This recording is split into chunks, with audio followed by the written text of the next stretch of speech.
Good evening, ladies and gentlemen, boys and girls, and welcome to the latest episode of the Hard Compound Live. This is episode number 202, if you can believe it. For those of you who don't know, my name's Rich, and I run and operate the Hard Compound. We're a one-stop shop for all things motorsport, and we can be found on Facebook, Twitter, Instagram, and these videos can be found on YouTube. We are here to share a love of motorsport, no nonsense, no controversy, no arguments, no nonsense. Just here to share a love of motorsport with you guys, and we cover everything from F1 to touring cars, IndyCar, World Endurance Championship, GT racing, bikes, rallying, supercars, and anything else that we can shake a stick at. And we do that in the form of 3 written articles, generally every day. These go out in the morning, about 9 o'clock, 2 o'clock in the afternoon, and about 8 o'clock, 8:30 in the evening, UK times. These take the form of race reviews, race previews, throwbacks, birthdays, breaking news, favourite liveries, and anything else that's going on in the world of motorsport. So we'd love to have you on board. Search for the Hard Compound on Facebook, Twitter, Instagram, and YouTube, and come and join in the fun. Love to have you on board. In case you hadn't noticed, we also do live video interviews just like this one.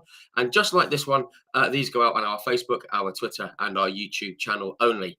They're automatically saved in the videos section on Facebook, although they are stopping that soon, annoyingly, and in the live section over on YouTube and on our Twitter stream as well. As I mentioned, this is number 202, my word. I won't name all the guests that we've had, but just to give you an idea, we've spoken to legends.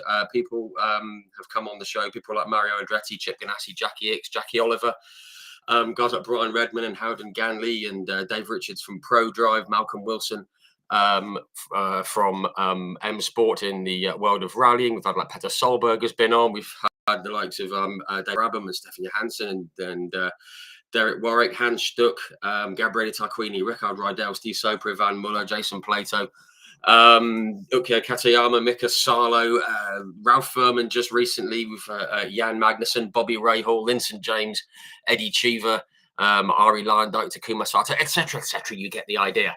And we've had a lot of the BTCC support package drivers, guys from the Mini Challenge and the Porsche Carrera Cup, and most of the BTCC grid as well, which brings us on to our guest this evening. He has been on the BTCC grid for 3 of the last 4 seasons. I always say that he flies under the radar, and he never gets the credit he deserves, I don't think. He's a terrific driver, and he's squeezed a lot in to the last dozen or so years. So we're going to bring him in right now. Please join me in extending a very warm welcome to Mr. Dexter Patterson. Good evening. Hello, mate. Dexter, how are you? Not bad. How are you? I'm good. I'm out of breath after all that. Yeah, firstly, Dexter, thanks very much for coming on and doing this, because I know you're busy and you're normally working at this time of night. So thanks for sparing, hopefully, only an hour and a half or 2 hours of your time. much appreciated. Right, great stuff. Right, we're going to get on to talking to you in just a minute, but there's a few people. Oh, there's loads of you tuning in already. That's lovely. We'll say hello to some folks on the in the chat already. Looks like everything is working, which is good. Good evening, Dylan Stratton, just down the road from me. Hello, Dylan. Matthew Clark, and oh, crikey, we've got 3 or 4 more diff hands in and a few others. Anyway, all of you guys, thank you very much. If you have any questions or comments on your chosen channel, Jim McKendrick. Hello, Jim. On your chosen channel, if you have any comments or questions, put them in as we go, and we will work them in as we go. Right, deep breath. That's the intro done. Firstly, Dexter, how's the off season been treating you? Obviously, it's been what, five weeks now since the last round. How's it all been since it's all settled down a bit? Yeah, exactly. It feels like yesterday. We were at Brands GP for the final, so I mean, getting a bit of time to go get some proper real work done after season, do a bit of catch up. But yeah, no, all good. Just sort of slowly starting to think into next year and see what the plans are. Yeah. I mean, obviously, we're not going to dig too deep into next year, because obviously things need sorting and things like getting away. But obviously hoping to be back out on track somewhere next year, of course. Yeah, absolutely. That's always the goal. Obviously, it's never guaranteed every year, so you take it as a blessing, I guess. But yeah, no, exactly. That's the plan. Try get back on the grid next year and trying to get in a good position to go and fight for some good positions. Yeah, fantastic. Fingers crossed. Also, I mean, it's been. I personally think it's been a very, very decent year for you, and I've actually mentioned it in a few articles and on the intro there, and we'll dig into it a bit later. But I've always said you're one of those guys who kind of flew under the radar a bit this year, and you got some unwanted attention in some races, shall we say? That wasn't your fault, and I always felt really sorry for you because I was like, oh God, he's especially at Donington start of the season, having started so well. But just generally, I mean, was it a fairly decent season looking back? Do you think it was about where it should have been, or? Yeah, I guess probably a bit of mixed emotions. I think we definitely had half a season good and half a season bad. It was just probably not consistent enough for whatever reason or another. But yeah, no, at times we definitely showed our pace and what we could do. And then other times we seem to really struggle. Try to just find that bit more out the car and sort of seem to get a little bit lost with it. But at the end of the day, we're still able to go and get a couple of independence wins, and some good points finishes at a couple of rounds. So obviously you never finish a year fully satisfied, maybe unless you win the championship. You always want more. Something, yeah. But with touring cars, you can never predict anything. You just sort of need to learn and go again next year. Yeah, for sure. And we'll have a bit of a dig into this year in just a bit. But what I like to do on these things is start right at the very start, which with some guests is a hell of a long time ago. Not so much with you, which is quite handy for me. But obviously you're from Glasgow, in case folks couldn't guess. Especially people in my neck of the woods, we can definitely tell. And I mean that in a good way, because I do love Glasgow. It's a brilliant city. But where did the interest in like motorsport first come from? Do you remember your earliest kind of interest in it? I mean, I've always been involved in, just say, I don't know, cars in general. My dad, he's always worked in the motor trade, built up in the motor trade. So I've always been around cars, performance cars, that sort of thing. I can remember going up to like Knockhill when I was a wee guy in the passenger seat of his Evo with a roll cage, and that sort of like early memories. Putting the 5-point harness in, that's probably what I think about when I was younger. But actual racing side, my dad actually bought a kart for himself off Louis de Resta, Paul de Resta's dad. Okay, right.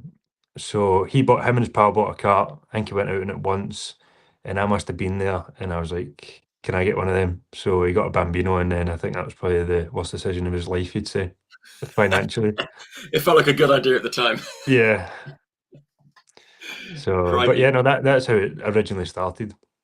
I mean, that's a great place to start. I mean, being strapped into a 5-point harness in an Evo when you're a kid, that'll do it. That'll definitely do it. Yeah, no, that's cool. And obviously, that decision, good or bad, from your dad. I should say actually, thanks to your dad, because I had a really good chat with him at Silverstone just before I caught up with you, and yeah, what a nice guy. I'm sure you won't disagree on camera. Yeah, exactly. Happy days. But yeah, I mean, obviously that will do it, and that decision that to get you a kart. I mean, I guess he was obviously there. There was no real resistance when you said, I would like to go racing. Obviously, you were very, very young. You were what, 6 when you started karting? Yeah.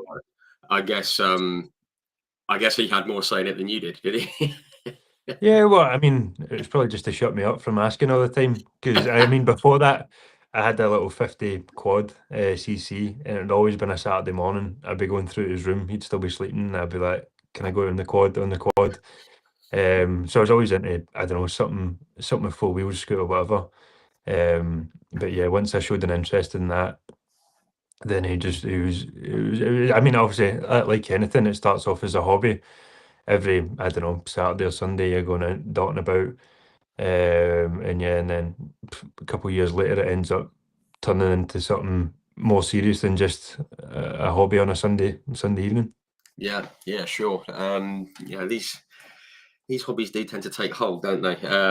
Every now and again. And I mean, I've got here. Obviously, you were sort of late 2000s that you kind of went really got behind the wheel and karting and stuff. And I guess the bug bit pretty quick once you started doing it, you're like, oh, I like this. And I've got here, do correct me if I'm wrong, I think you started competing in sort of 2011 kind of time, I believe. Obviously, you were very little aged. I saw you raced a lot at the Trent Valley Kart Club down in Lincolnshire, which isn't exactly next door for you No. guys. You must have spent a lot of time going up and down and doing that. But and again, I guess your dad was supportive of you wanting to go and compete.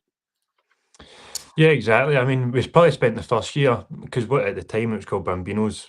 I think it's still called it right now, but it was like you didn't have a race in Bambinos. It was only time trials, so we'd go to like Larkhall.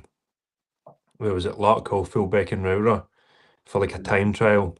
And there's no racing; it's just for time, whatever. And then once I actually went into cadet karts, then I could actually race at club level. So yeah, my first race would have been 2011 at Larkhall. Right. But yeah, quite quickly. I mean, you end up down south just because. I mean, in Scotland, there's only like one major track, which is Larkhall. That's the biggest and the best it sort of gets up here. So if you want to have any competition and learn, you need to go down south, and that's what we probably do every weekend. I think we worked it out one year, and it was like something like when I was about 12 or 13, about 12-year old, I was doing like 50 weekends a year in a cart, and it's like at the time you don't think it's a big thing, but when you sort of think about the sacrifices that your family make to, I don't know, they need to leave at work at a Friday morning to go down south, and they don't get a weekend to themselves. Now, when you're a bit older, you think about Yeah. it was quite a lot of sacrifice. About the logistics of it all and everything. I mean, Yeah, I spoke with like Chloe Grant, who's from Perth, I believe, and she used to go up to a circuit way up north. I was like, God, you're heading the wrong way. What are you doing? yeah, Go the other way. But I mean, yeah, I mean, obviously a huge. I mean, 50 weeks of the year. I mean, that's it's ridiculous. incredible. Yeah, I mean, like when you get a bit older and you realise, you think, really, we did that. Exactly. Um, I do remember.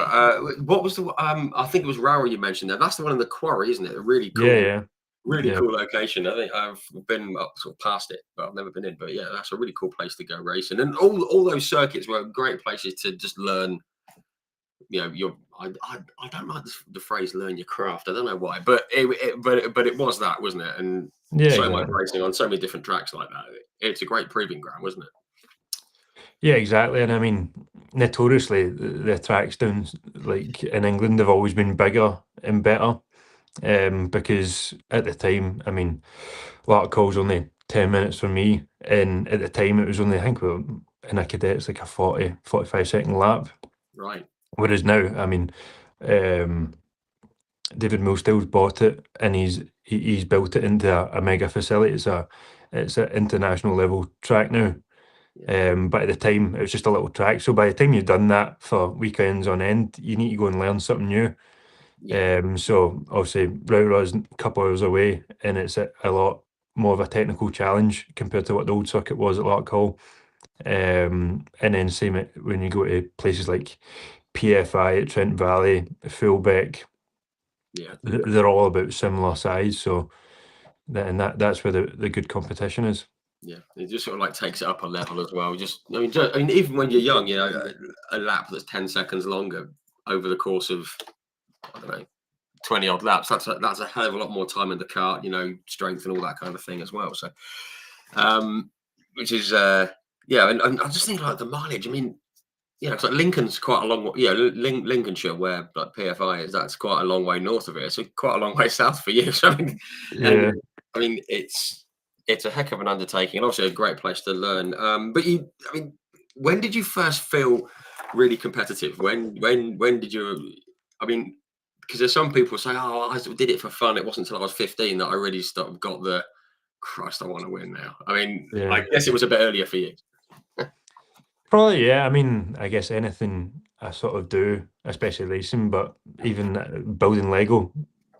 When I was a kid, it was like, how fast can I build this Lego? And my mum would go, "You've just spent all that money in Toys R Us and you built it in an hour. Like, what was the point in that?" I'm like, I don't know. She's like, try to make it a bit longer at least.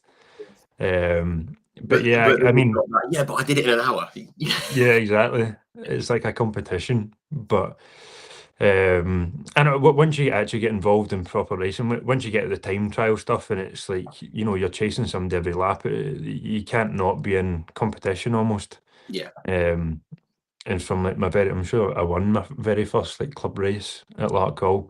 nice. So probably just from there, it gives you a bit of a confidence boost to that. Right, this is what I want to do. Yeah, and I guess with the confidence boost comes that, "Oh, I've got to go and do it again now. I'm not Yeah, letting these guys part." Yeah, but I mean, obviously, it's a great start to have that confidence boost. And I just had a quick look actually through some of your karting like career and everything.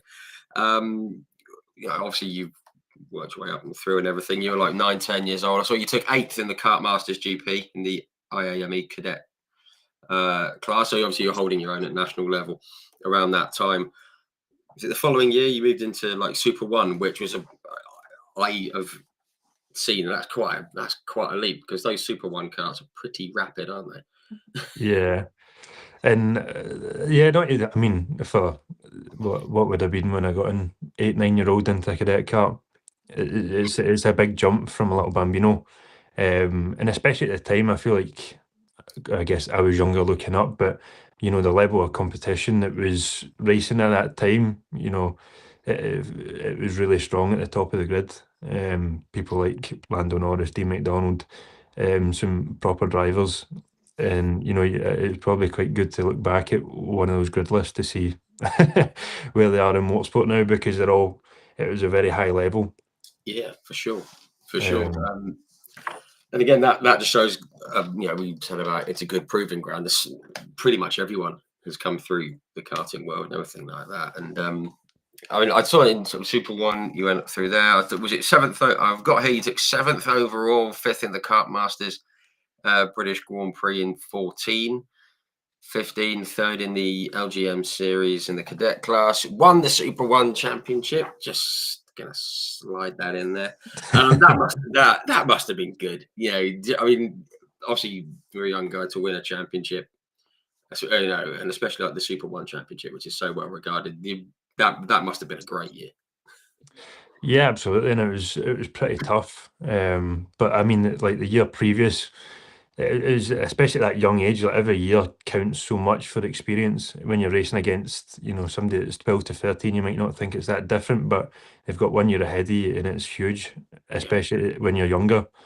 So what? Once it got to 2015, it had a couple wins in 14. Once I got to 15, I knew that was my year to do it before I move up class. Um, and I think it was me and Johnny Edgar all the way to the end. And it was proper tough competition, but it was a big release to get it done at the end. yeah, I'll bet. And something celebrate as much as you can at that age, should we say? Still, yeah, but as you say, that age, but there's a lot of physical changes in people, and it's that which it's nice to get that win under the belt. Just before we move on, actually, I just want to say hello to some people in the comments who have said hello. I've got to say hello to Matthew Swatton from Matthew Swatton Racing, races with Kersley Motorsport. We've partnered up with this year in the JSCC. Great to see you at the weekend, Matthew. Thank you for tuning in. Hope all is well. Well done at the weekend. Very, very good. We like that. Matthew Clark, I've seen your comment and your question. Dylan Stratton, the same with you as well. John Kane, one of the marshals at Knockhill.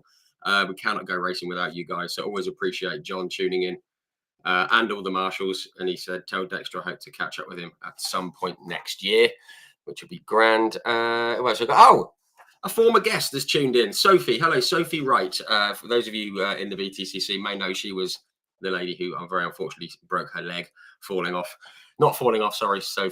off the pit wall a couple of years ago. We had a catch up. It's lovely to see you, Sophie. Thank you very much. And Matthew Swatton is asking some questions as well. We're going to come to that. Actually, we'll do that in a minute, Matthew. And hello to Wayne Ellis as well, and Vinny Hilditch. Hello, guys. Thank you for tuning in. Right, lovely. Okay, always got to say thanks to those who tune in. Exactly. Absolutely right. Okay, right. I want to step on quickly. 2016. Obviously, you went up in a class, won the Kart Masters Grand Prix, which is kind of the flagship kind of event. Again, another feather in the cap, another confidence boost, and another thing that just sort of put you on the map a little bit, I guess. Yeah, exactly. I mean, up until that point, I think it'd been a bit of a tough year, because I'm sure halfway through the year I broke my arm at Buckmore Park. Crikey. I didn't know Yeah, that. so I can't remember what happened, but I broke my arm, and then I was out the game for a month or so, and then I was meant I don't know, it was meant to be on for 2 months or something, and I can just remember it was like the next round of the British, and we had to go out, and my dad was like, "We'll just cut it off." So we're down the yard, he's got a grinder cutting my cast off. I'm like, "This What isn't could the go same." wrong? Exactly. This isn't this I must have put a lot of trust in him to cut it off. But anyway, we cut it off, sent me down, and I remember I had no strength in it because I'd only had it off for 12 hours, 24 hours, whatever it was. Had no strength in it all weekend at fullback, and managed to do the weekend, to be fair, with one arm, but just didn't say it to anyone. So, but once it was healed, I'm sure we switched team halfway through the season, for the Kart Masters, and then won the weekend. So that that that would put a sweetener to it a little bit. God, just a bit. I mean, I didn't know that. That makes it even sort of even better. Just won the weekend with one arm. It happens. Easy. No, no, it was Goodness good. me. No, fair play. That's very, very cool. One thing I did spot though, and I didn't know this before sort of start of the week. 2017, you went over to Sweden, raced over in the Swedish Championship. Obviously, nothing against Sweden, beautiful country, and some great races from there. Why Sweden? I think we done a round. I think it was only one round we done of the Swedish Championship, because in that European season, one of the rounds was at Kristianstad in Sweden. So I think we'd basically done it as like a practice round in a different championship just to get some laps under our belt instead of going normal testing. So I'm sure the full team went and done it, and a couple other teams. But yeah, that's how we ended up there. But it's a proper track out there, to be fair. Yeah, it's a pretty cool experience just to race. To race out on the continent, and as you say, on a different track, a different surface, I guess. And that it's just all these little additional bits of information and bits of what's the word I'm looking for?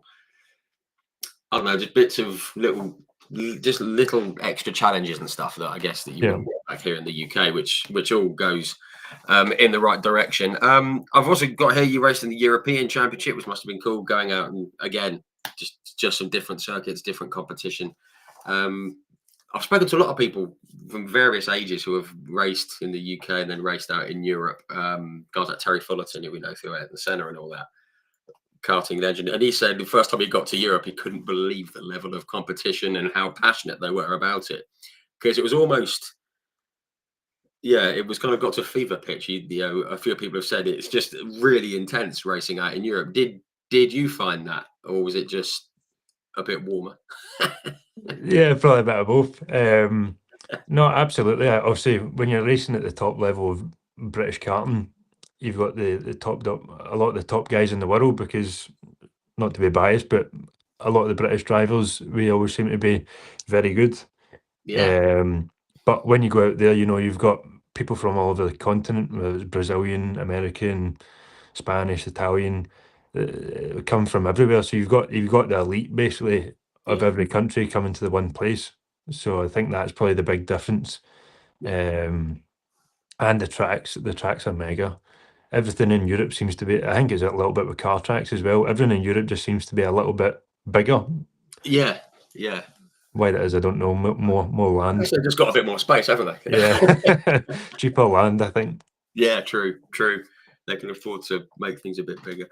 But again, great experience and a big international victory. Was it 20? Excuse me. I think it was 2017. You won the. I'm not going to do it in Italian accent, but the Trofeo dell'Industria. I mean, that's a big international competition. I spoke with Vincenzo Sospiri and a couple of others who have won that. That must have been a cool thing to go and win.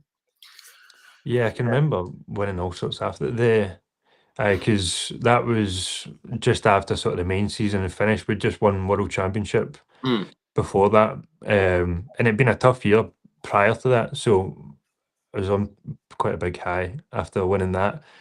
And then, yeah, that was at South Garda, we won it.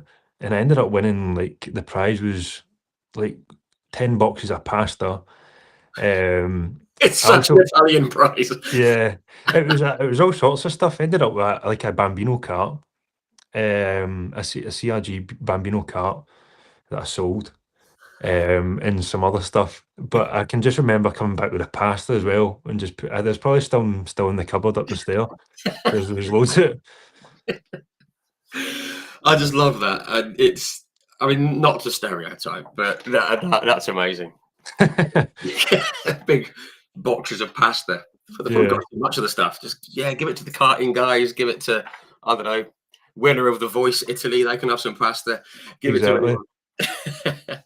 But I mean, in all seriousness, to go and obviously win the world championship, win that big event out in Europe, it kind of and at the age that you were, this was sort of 2017, sort of 15, 16, looking at cars, I guess, and it must have really helped to get you noticed, I guess.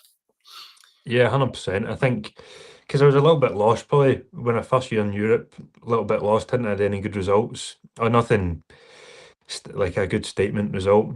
But once I won World Championship, that was sort of put me on the map, and not on a British level because I'd already done that, but on an international level, it put me in the eyes of a lot more people, and definitely opened a lot more doors to different places.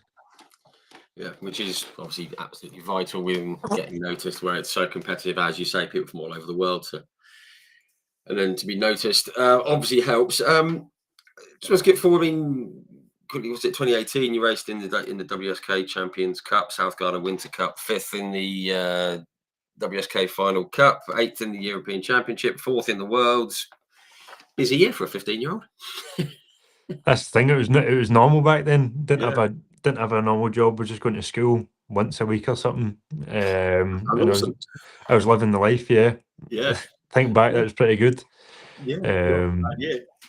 but yeah, exactly. Like you sort of forget. Like sometimes you think a touring car season is really busy when you're in it, but the amount of weekends, the season goes from January to December in karting. Yeah, yeah, And it's flat out like because it's abroad. You're not leaving on the Friday night or the Thursday night. You're leaving on the Monday night to go there all week. It's not just a weekend thing. It's a long time. So, but that's a great way to live when you're 14, 15 year old. yeah, definitely. And it's sort of learning, the ropes. It's sort of like paying your dues, putting in the time and everything, away from home. And I just want to touch on the 20 before we get into cars. 2019, though, that was a proper, just on the face of it, a real kind of breakout year. And it's only 6 years ago. We're talking about it like it was kind of Yeah, it was only 6 years ago.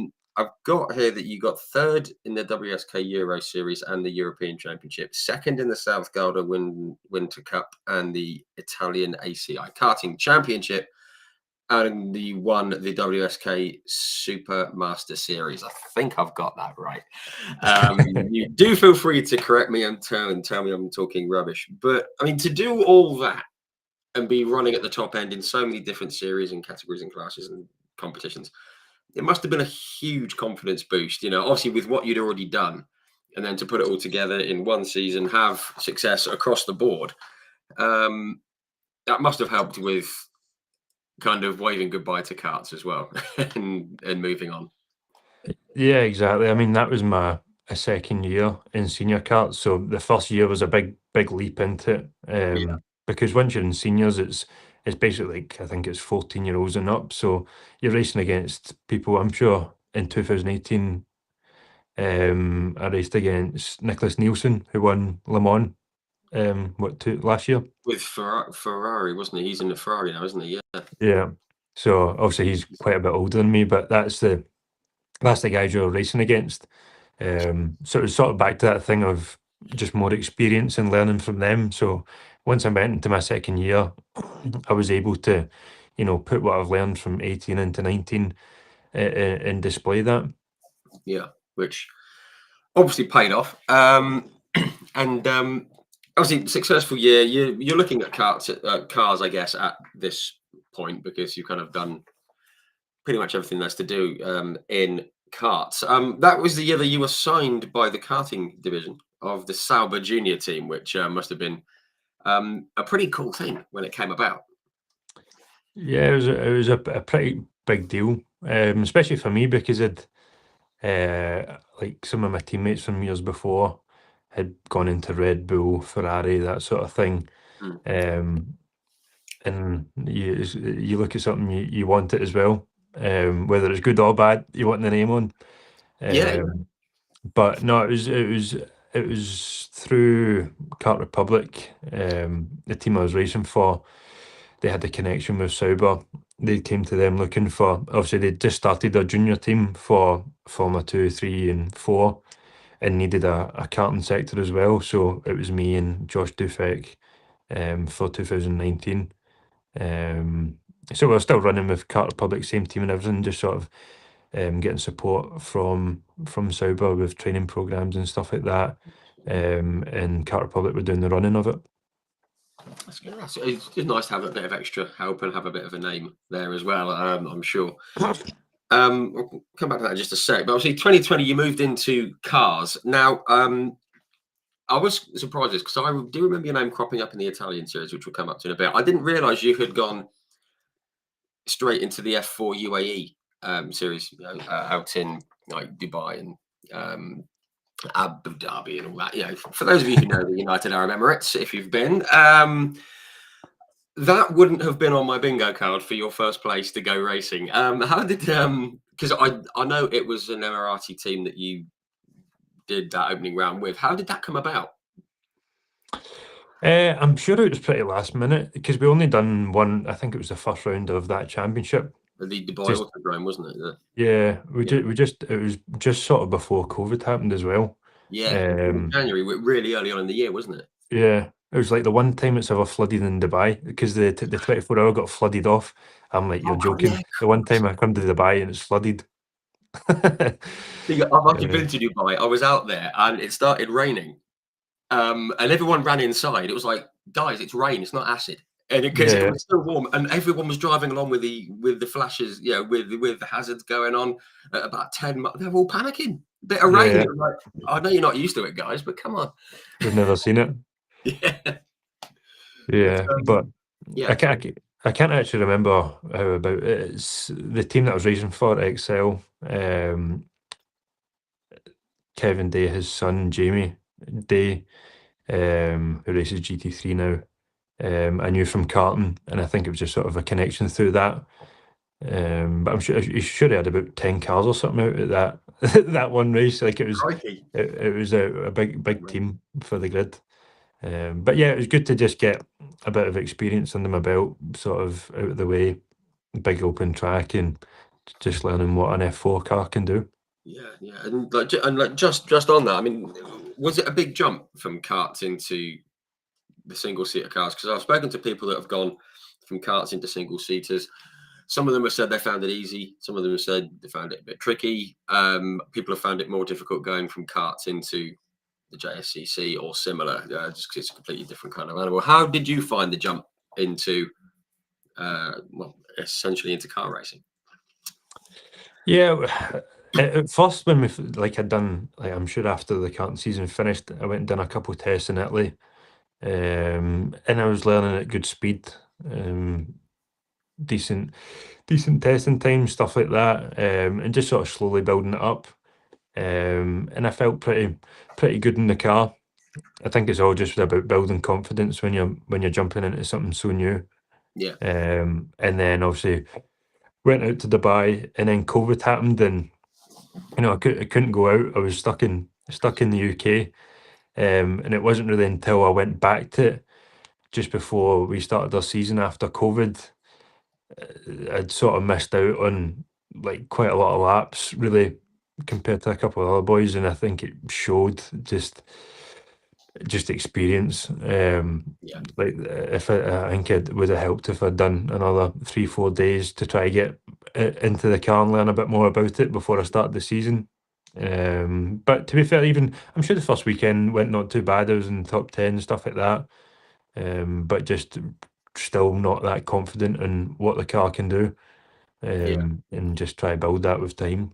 Yeah, it's just that like regularity of seat time. When you have that time out, it just I guess it kind of you don't lose your edge, so to speak, but you just it's just missing out on the laps, as you say. Yeah, I mean, I did see them in that first round out in Dubai. You went fourth, and sixth. I mean, that's a pretty good start to your time in cars and everything. And again, yeah. you missed out on some of the laps afterwards. It was that's a heck of a start. That must have given you a bit of a boost as well, and I guess some good memories of the weekend as well, despite it being flooded.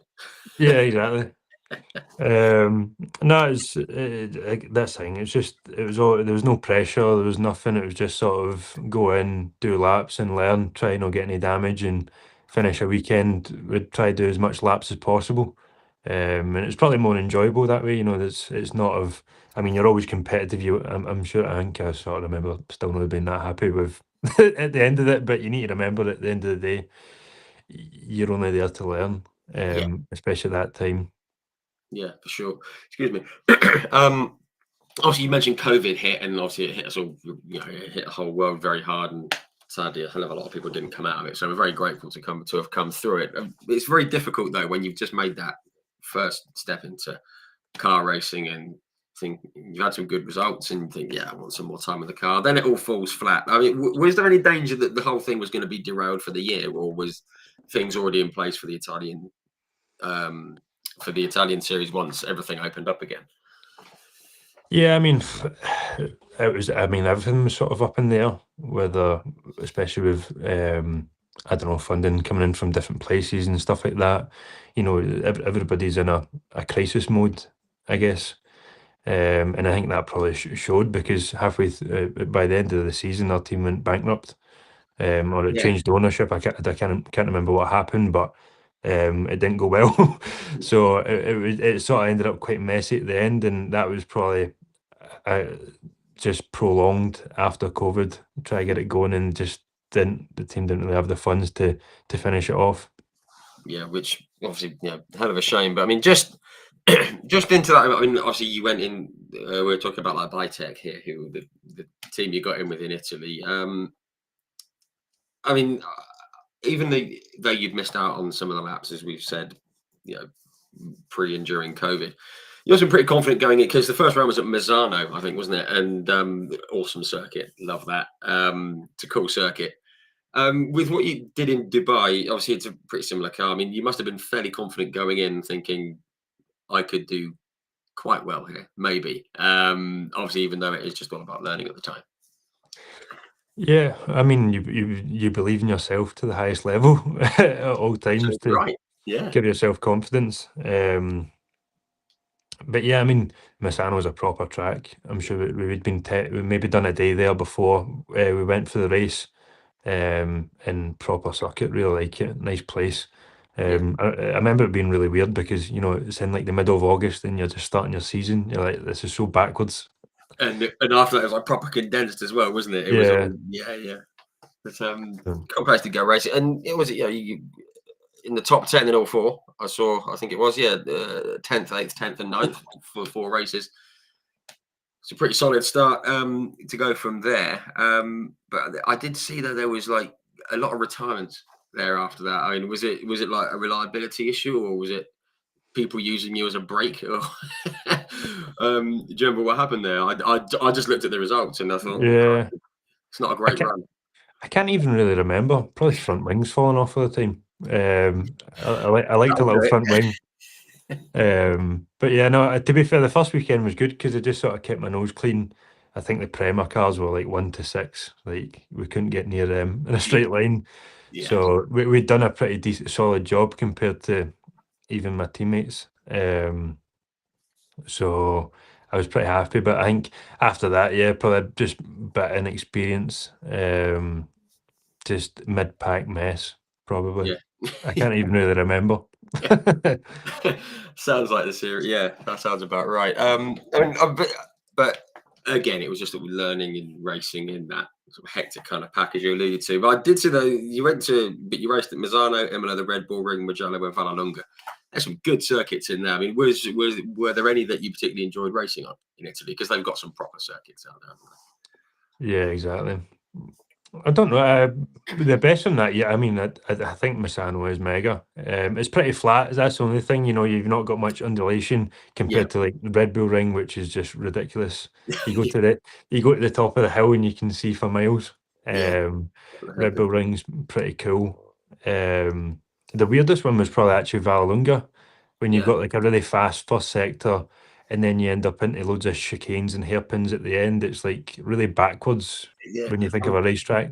I'm kind of glad that you said that. I had Ryan Vargas on here, who's done like NASCAR and stuff, and he did Euro NASCAR, and he said the same thing. He said, "You guys have got some." Because he's from the States, he said, "You've got some awesome circuits in Europe, but what is going on with Vallelunga?" And he said the same thing. He said, it's an awesome circuit for like three-quarters of it, and then you got that he said the weird pointless bit at the end was how he put it. But Yeah. yeah, so I'm kind of glad you kind of alluded to that. So Yeah, no, it's a strange place. Like, don't get me wrong, good track, and I can remember the tarmac was pretty rough, so it wasn't the easiest tracks to drive on. And I'm sure we were in December, so crikey, nothing was easy about it. But God, yeah, that would do it's it. weird. You come a mega fast first sector, sort of come back down yourself into loads of hairpins, and then a chicane, and then a long right onto the straight again. I bet at the end of the lap feels like it takes forever after the first bit. Yeah.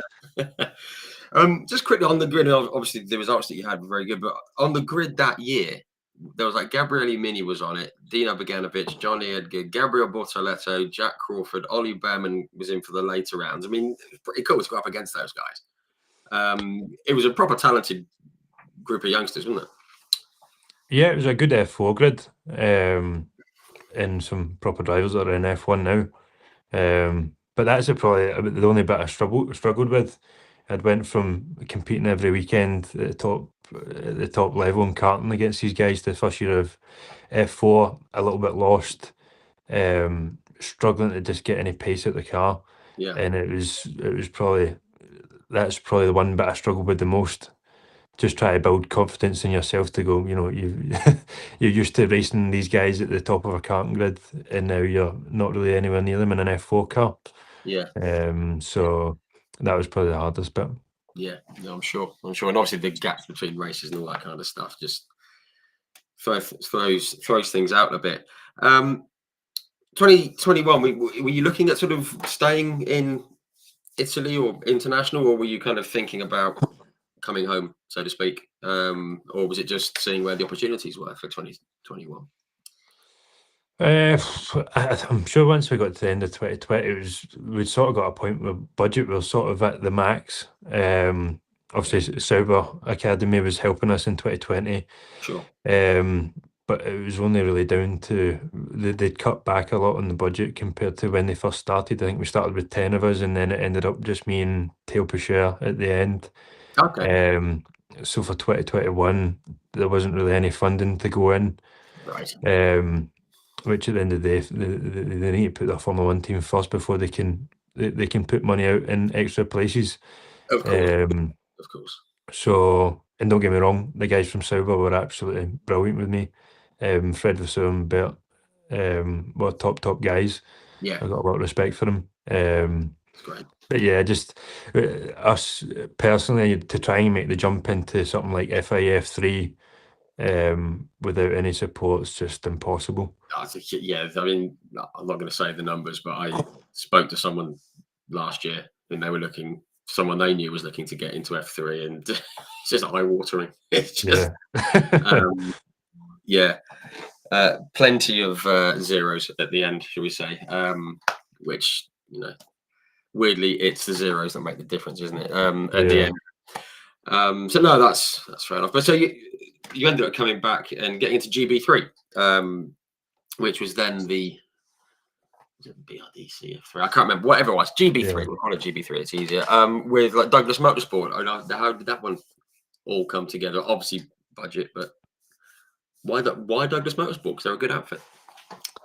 Yeah, I can't actually remember how it came about. Because that was the thing. It was almost at a point where we were going to need to stop racing. To be honest, it sort of got to a Wow. point where like that's it. Sort of, we're at a point where we can't really progress any more forward. And then I'm sure we ended up doing a test, and then looking to try and do the year in 2021, and yeah, coming back to UK, which was a bit weird because I hadn't actually raced in the UK for even from karting from like 2016. So I'd spent Yeah.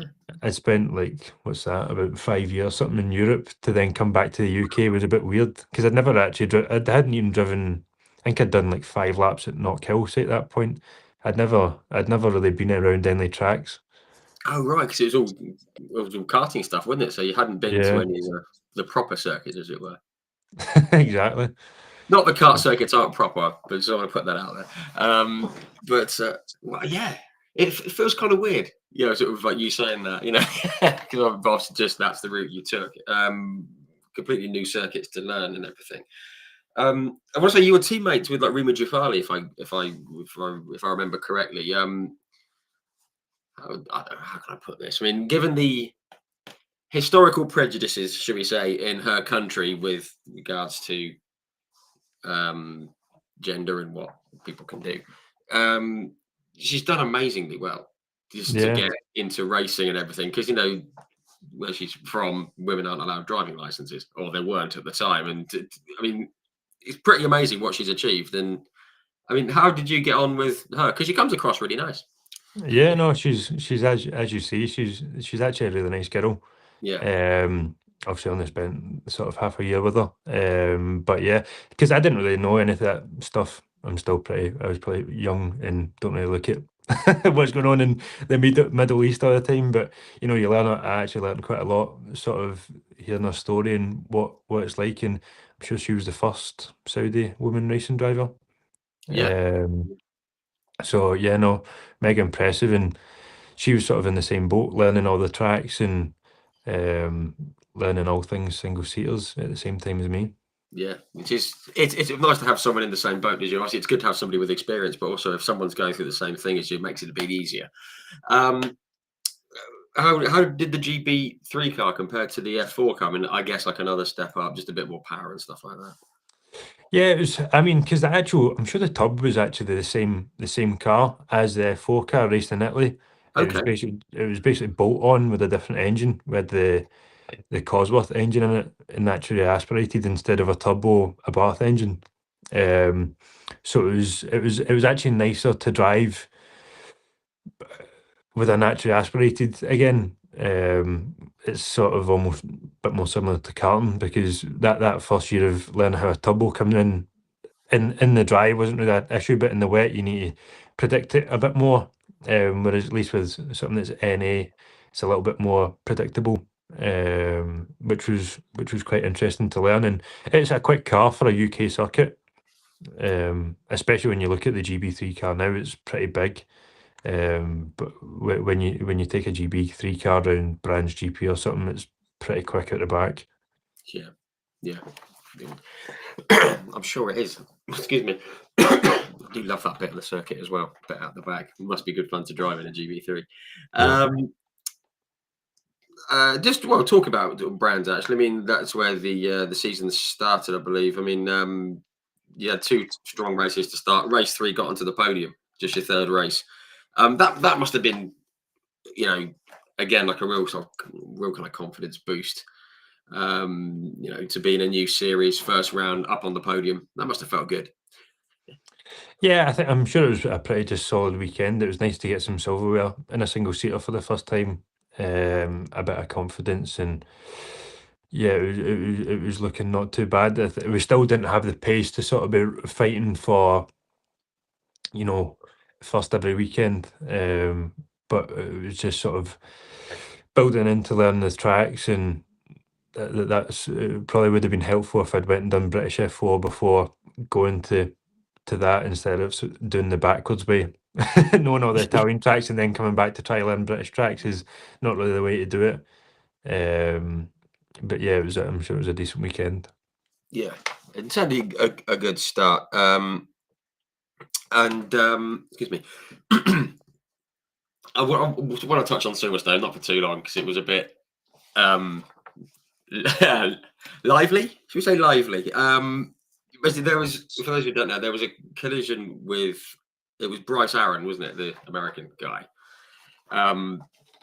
And then kind of things happened in the pit. I don't know exactly what. I mean, are you happy to sort of say what what kind of happened? Because you ended up unfortunately being disqualified and excluded from the final race. But what actually went on there? Because I remember hearing this kind of kerfuffle, but I don't know exactly what happened. And I won't push for too many details. I'm not going to push for too many details. But was it just a collision and a bit of a disagreement afterwards?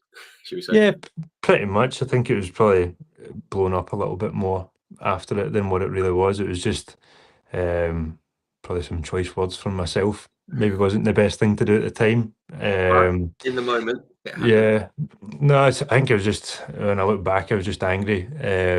You know, I know how much a front wing costs, and when you've got people around you that doesn't matter how much it costs to them for it to come off, I think I was just angry at the point that damage bill's not going to be good at the end of the weekend. Some choice words were had, and that was it. You know, it was nothing really more than that. And we went and learned from it. So yeah, fair enough. That was about it. It's a bit of an overreaction from everyone to this. Yeah, yeah, it wasn't that bad. Yeah, if it was in touring cars, nobody would have said anything. It was only well, exactly. They'd give it a thumbs up. They're going, fair play. Yeah, different standards. Yeah, and there's a solid weekend with like Donington as well, a couple of 7th places, just winding up for Spa, but then you never made it to Spa. Unfortunately, you kind of got everything got like withdrawn. What kind of happened there?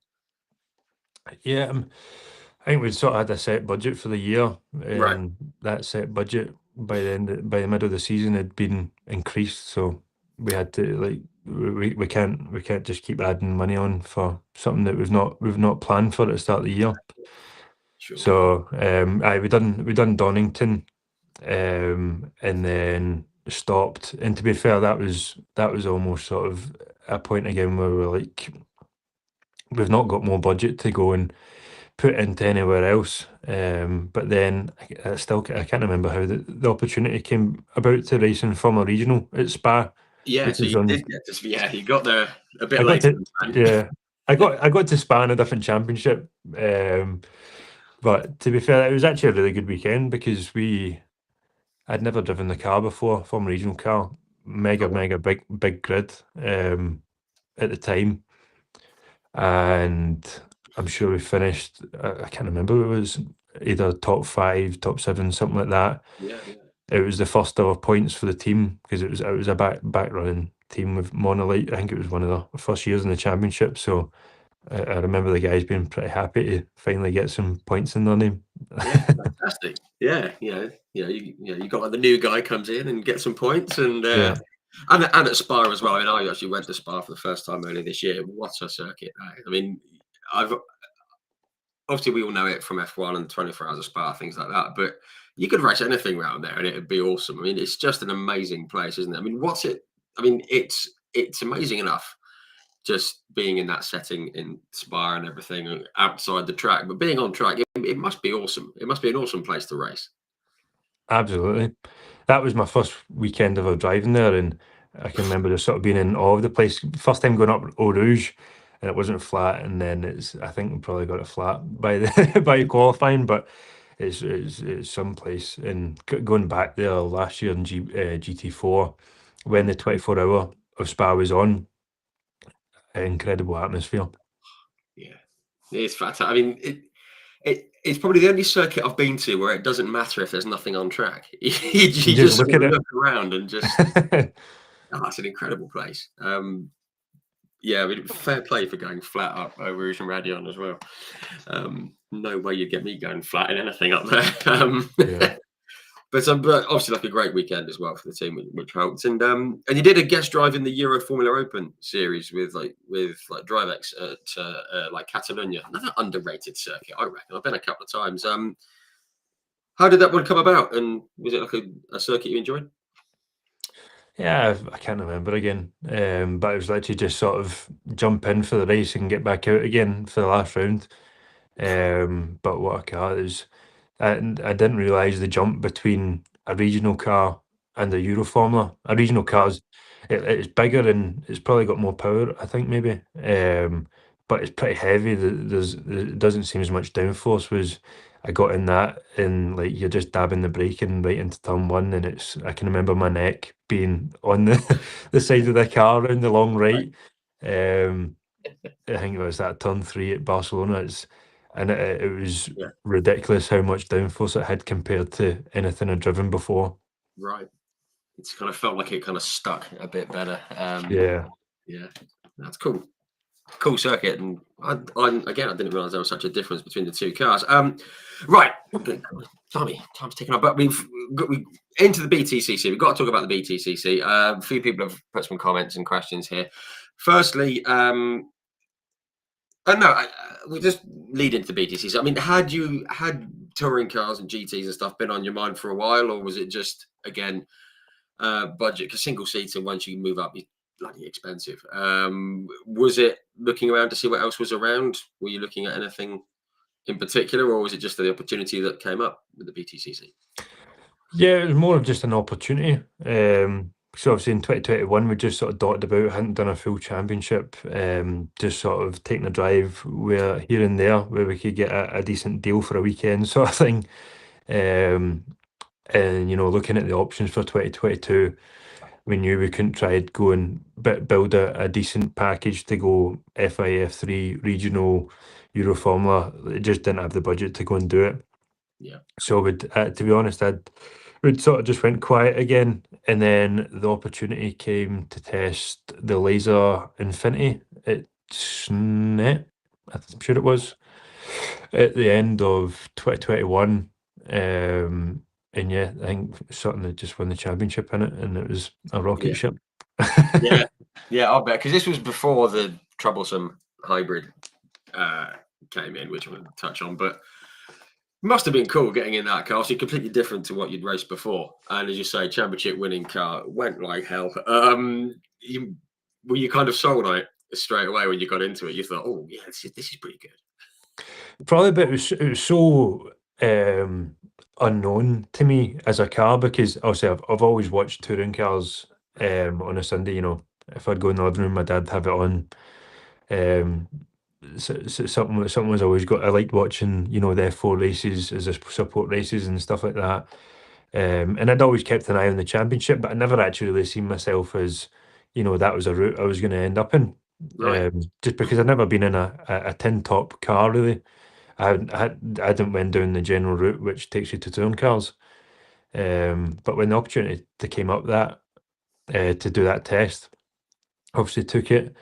And I remember going around the first corner at SNET and just thinking, this thing is a boat, because you went from a single seater which has like absolutely no play in the suspension to this big bouncy bus that like just went, kind of thing, yeah. yeah, it just moves all over the place, and at first you think it's sliding and it's not. It's just the way the suspension moves. But yeah, by the end of the day, I was pretty happy, and it was still rear wheel drive, which was probably the only similar bit compared to what I've always driven. Right. I think if I'd jumped into a front wheel drive, I would have hated it at the start because it's a really weird concept when you've never done it before. Yeah. So, but yeah, when the opportunity came up to actually build it into a season in 2022, I was definitely wanting to take it. Yeah, which is great. And obviously there was like support, from like Laser Tools, you say, and like Aidan Moffat as well. That was a kind of like before Ash turned up, it was like his kind of baby, wasn't it? Him and Laser Tools racing. It was just Aidan. Someone did actually ask here. This could be a very interesting question. Thomas Parker, hello Thomas. He said, "How was it being Aidan Moffat's teammate in the BTCC?" Goodness me, this is going to get you into trouble. I know. I'll not say what happened. No, he's a good boy. Obviously, he's got a lot of experience in the championship.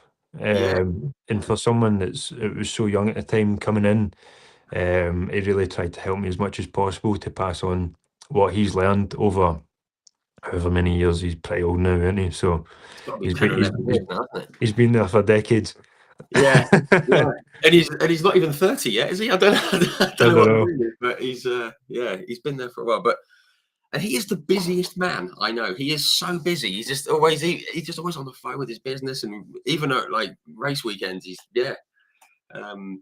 but yeah, he's been around for a while, which is cool. Just before we move on, actually, Thomas Parker also said kudos to you and your family for lending at PMR the Scott Sumpton Cooper. I think we can all agree on that. That was a very, very cool thing to do. That was rotten when it happened to PMR. Goodness me. Yeah, exactly. Completely unforeseen stuff. But yeah, I thought that was an awesome thing to do. So yeah, kudos all round for that one. People are talking about you and Max Hall at Brands. We'll come to that. Don't worry, Thomas. Don't worry. I knew that was going to come up. Hang on, my scroll isn't working. 1 second. Jumpy. Sorry, folks. What we got here? A few more questions on to Matthew Swatton. Don't worry, we'll come to that one as well. And everyone else. Jason Plato, I mentioned. Okay, right, we'll come to that. But yes, I mean, obviously going in, it was a championship winning car. Pretty exciting stuff. But then obviously the hybrid thing. Now, I spoke to Rick Parfitt about this, who was driving the car, I believe, the same year or the year after. And he basically said that the issue they had with the car was the hybrid. It meant the engine had to be turned, which meant lowering the floor, which you then had to raise the car. That's what he said. I don't know how true that is, but it wasn't the car that you tested, I guess, and it wasn't the car in setup that Ash had done so well with the year before. When did you know that was going to be a problem? Well, to be honest, I was pretty naive about the full hybrid thing because obviously I'd been mentioned, but I hadn't really thought much about it because I'd never raced it with ballast or that sort of thing. So the only knowledge I had of the car was when I'd driven it, probably with no weight in it at Snetterton. Right. So yeah, I just assumed they'd probably bolt in a couple batteries and the chassis would be the same, whereas that wasn't the case. It changed the way the chassis works a big deal in the amount that we had to change to get it to even like I don't actually know what had happened, but at one point we had like 3 joints in the steering rack and all sorts of stuff just try to get it to work. Jeez. That would do But it. yeah, no, it was pretty messy because even when we got to the first race at Donington, we weren't really ready. At media day, I think we probably done like a couple of laps. We didn't get out. We were still putting the engine in, or the boys were still putting the engine in on media day, stuff like that. It was all just a bit backlogged. But fundamentally, the chassis had changed from when it had been built the year before. Yeah. I mean, because I think a lot of people were kind of, and perhaps rightly saying, "Oh, it just shows how good Ash was to do what he did in the car and everything."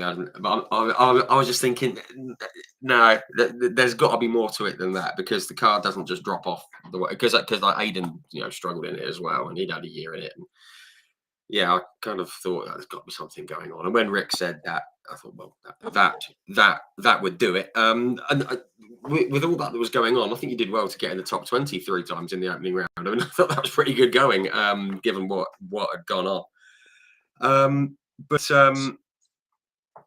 Where are we? I mean, yeah, there was just looking at the results, a difficult round at Brands and Thruxton. But race 3 at Alton Park, it kind of helped a little bit. The first kind of point, 15, something to sort of grab onto for the year, I guess, wasn't it? Yeah, I mean, I guess for me, it was first year just learning so much. So I was sort of doing it under the radar, which was obviously good and bad. You're learning in a car which isn't really in the limelight, and you just try to get to grip with things. But it was also good to have Aidan there that's had experience in the car, and you can go, look, Aidan was, fighting for podiums last year. He was always in a good top 5, top 10 position, whereas now he's struggling similar to me. So I knew that from a driving perspective, I wasn't too far away. As long as I was close to Aidan. But yeah, because I'm sure Aidan got podium at Alton in similar, maybe the same race. I think it was the only one of the year, or the only one we got near to, but he got podium. But yeah, it was we got top 15, and it was almost like a win. I think I had Yeah. who did I have in front of me? I had Ollie Jackson in front of me, and I couldn't get past him for life of me. And I had like Jake Hill and Sutton behind me. Um, and What a good place to be. I know I was like, this is the bit. I'm like the one time I'm in 15th, I've got two championship contenders behind me.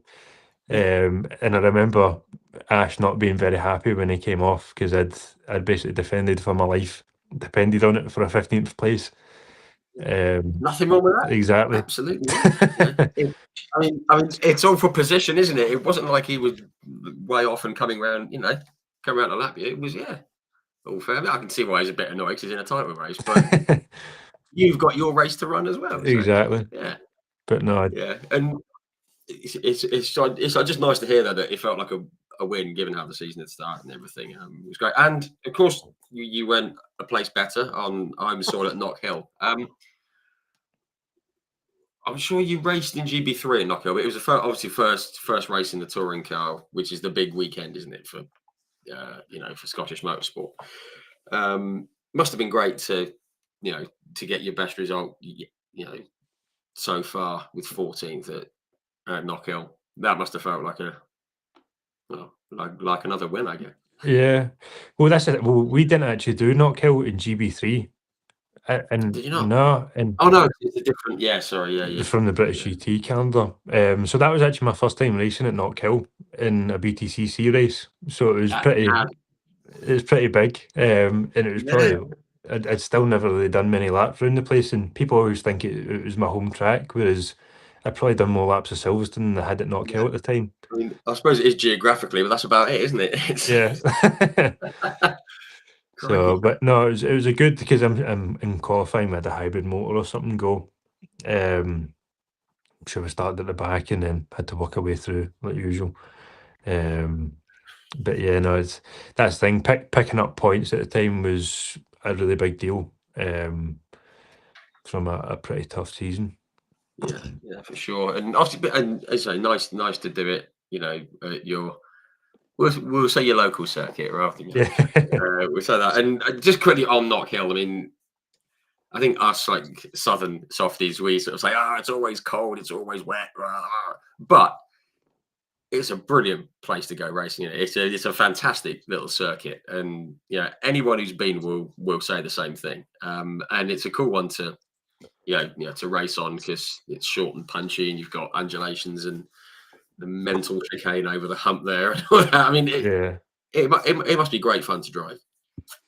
Yeah, absolutely. I'd actually disagree on the weather. See, on a touring car weekend, for some reason, the sun seems to come out. I don't know why it doesn't do The that last couple any of other years has time. been scorching, isn't it? Yeah.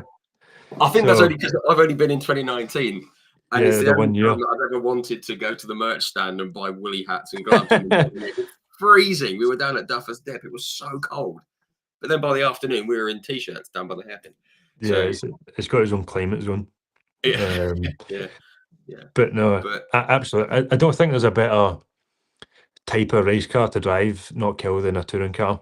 yeah, Because for sure. it can just take the curbs like nobody's business, especially when it was the old curbs where you could take them a bit more. Also, they're pretty big now. You need to watch Pretty what you're wiggly, doing, aren't they? which is to try and stop us from obviously taking the mick with them, Track as limits. as we always try to do. But yeah, no, it's absolutely mega track in a touring car, and I've been around it in quite a few different things now, and it doesn't really compare to a qualifying lap with a nice new set of softs or something on. Oh, I bet. Yeah. I've always sort of had to go around there just to feel that drop as you go down to Duffer's Dip. That's Yeah. awesome. Just looks great fun. Yeah. Fantastic place. Guys, if you haven't been, get yourself there. It's awesome. I mean, it's a long way from a lot of places, but get yourself there. It's absolutely brilliant. Excuse me. What we got here? Get down Knock Hill. Knock Hill, good weekend. But yeah, I remember thinking, obviously, a few people were surprised not knowing the issues with the Infinity from the year before. But at the end of the season, it just looked like a real struggle. There was a lot of retirements for you and for Aiden, and just the pace wasn't in it. And it must have been soul destroying. After having had a good weekend at Knock Hill, it must have been pretty demoralising at the end of the season because even by the standards of the start of the season, it just looked pretty bad from the outside looking in. Yeah, and probably the team was getting a little bit tired. It's different when you're in your first couple weekends. It's like it's going to get better, and when you get to the last weekend and it's not really got better, it's like Yeah, it's trying to keep morale up. the But to be enthusiasm's gone a bit. Yeah, exactly. But to be fair, I think in our last weekend, I managed to get P7 in qualifying, which Yeah, was actually a mega result. Everyone was yeah. really happy with it. Um, I don't think that transpired into a race. I think Cookie sent me off in the first corner, so that was it. I was gutted, but Some people. yeah, exactly. He's probably just seen me. He's like, "What's he doing here? He needs to go." Yeah, so I get back. Go on, Exactly. go on, get out of the way. Unfair, very So unfair. But again, you took 14th last race of the season, matched the best. It's nice to go on with a bit of a high, I guess.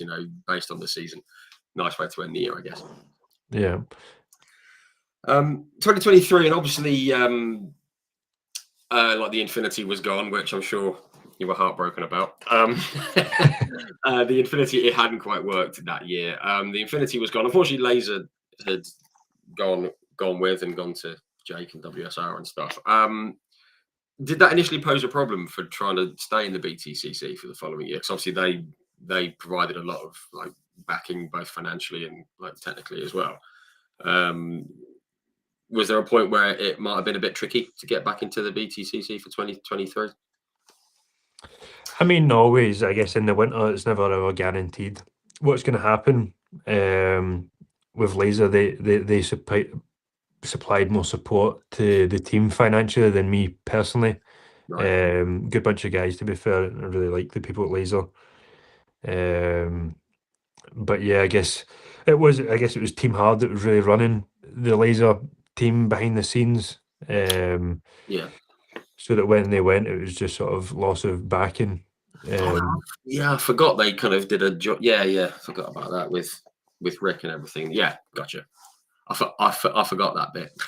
Yeah, but I guess Laser's a pretty reliable source. You know, you see companies come and go in touring cars, and you know they might put a sticker there, but whether they actually bring budget's a different story. Whereas with Laser, when they put their name to it, they normally support it pretty well. So it's this thing when you've got someone like that in the team, then you know you've got a solid infrastructure behind you, and the team aren't second guessing whether their money's coming in. Yeah, sure. It's a bit of like a bit of stability for everyone, isn't it? Knowing that Yeah. that there's backing there. Obviously, yeah, I completely forgot about that Team Hard later thing. But I mean, it's fairly common knowledge as well that it's kind of one of the. I won't say one of the cheaper seats because that makes it sound really kind of a bit naff, which it isn't. But with budgets and everything, I guess it with the link with Laser and Team Hard and everything, I guess it was a bit kind of not easier, but kind of more logical to go down the route with Team Hard and into the Cupra. How different was the Cupra to the Infinity? Obviously, it's a smaller car, different shape. It's a kind of the hot hatch, I guess, rather than the big saloon car. I mean, how did you find the change from the Infinity to the Cupra? Biggest was just front wheel drive. You know, my first ever time driving a front wheel drive car really was a British touring car, Cupra. So from going from a rear wheel drive Infinity, which was actually, when I think back, a pretty easy introduction, going from a single seater compared to jumping into a front wheel drive car. Yeah, So try to get to grips with that first couple of days was pretty hard.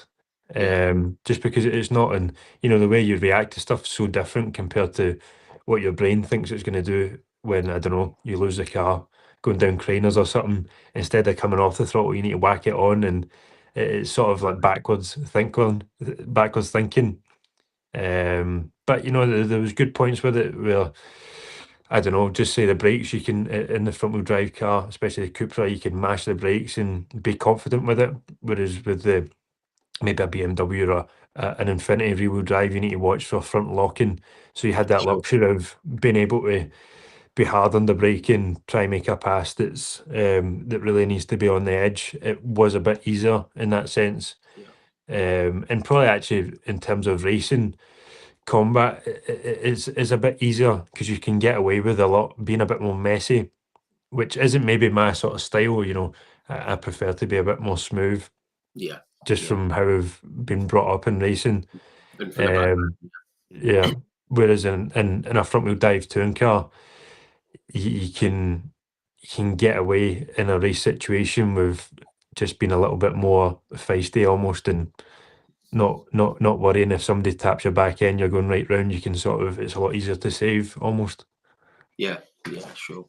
I mean, for us non-racers, we'd probably think, oh yeah, front wheel drive, rear wheel drive. There's a bit of difference, but obviously we don't know all the nuances of it. And obviously you've touched Yeah. on that. And obviously, if you can slam on the brakes and get some weight and traction over the front and turn in and all that kind of stuff, then you can say you can have a bit of a dive if you need to, which is great. And there was a lot of changes though in personnel in the team across the year.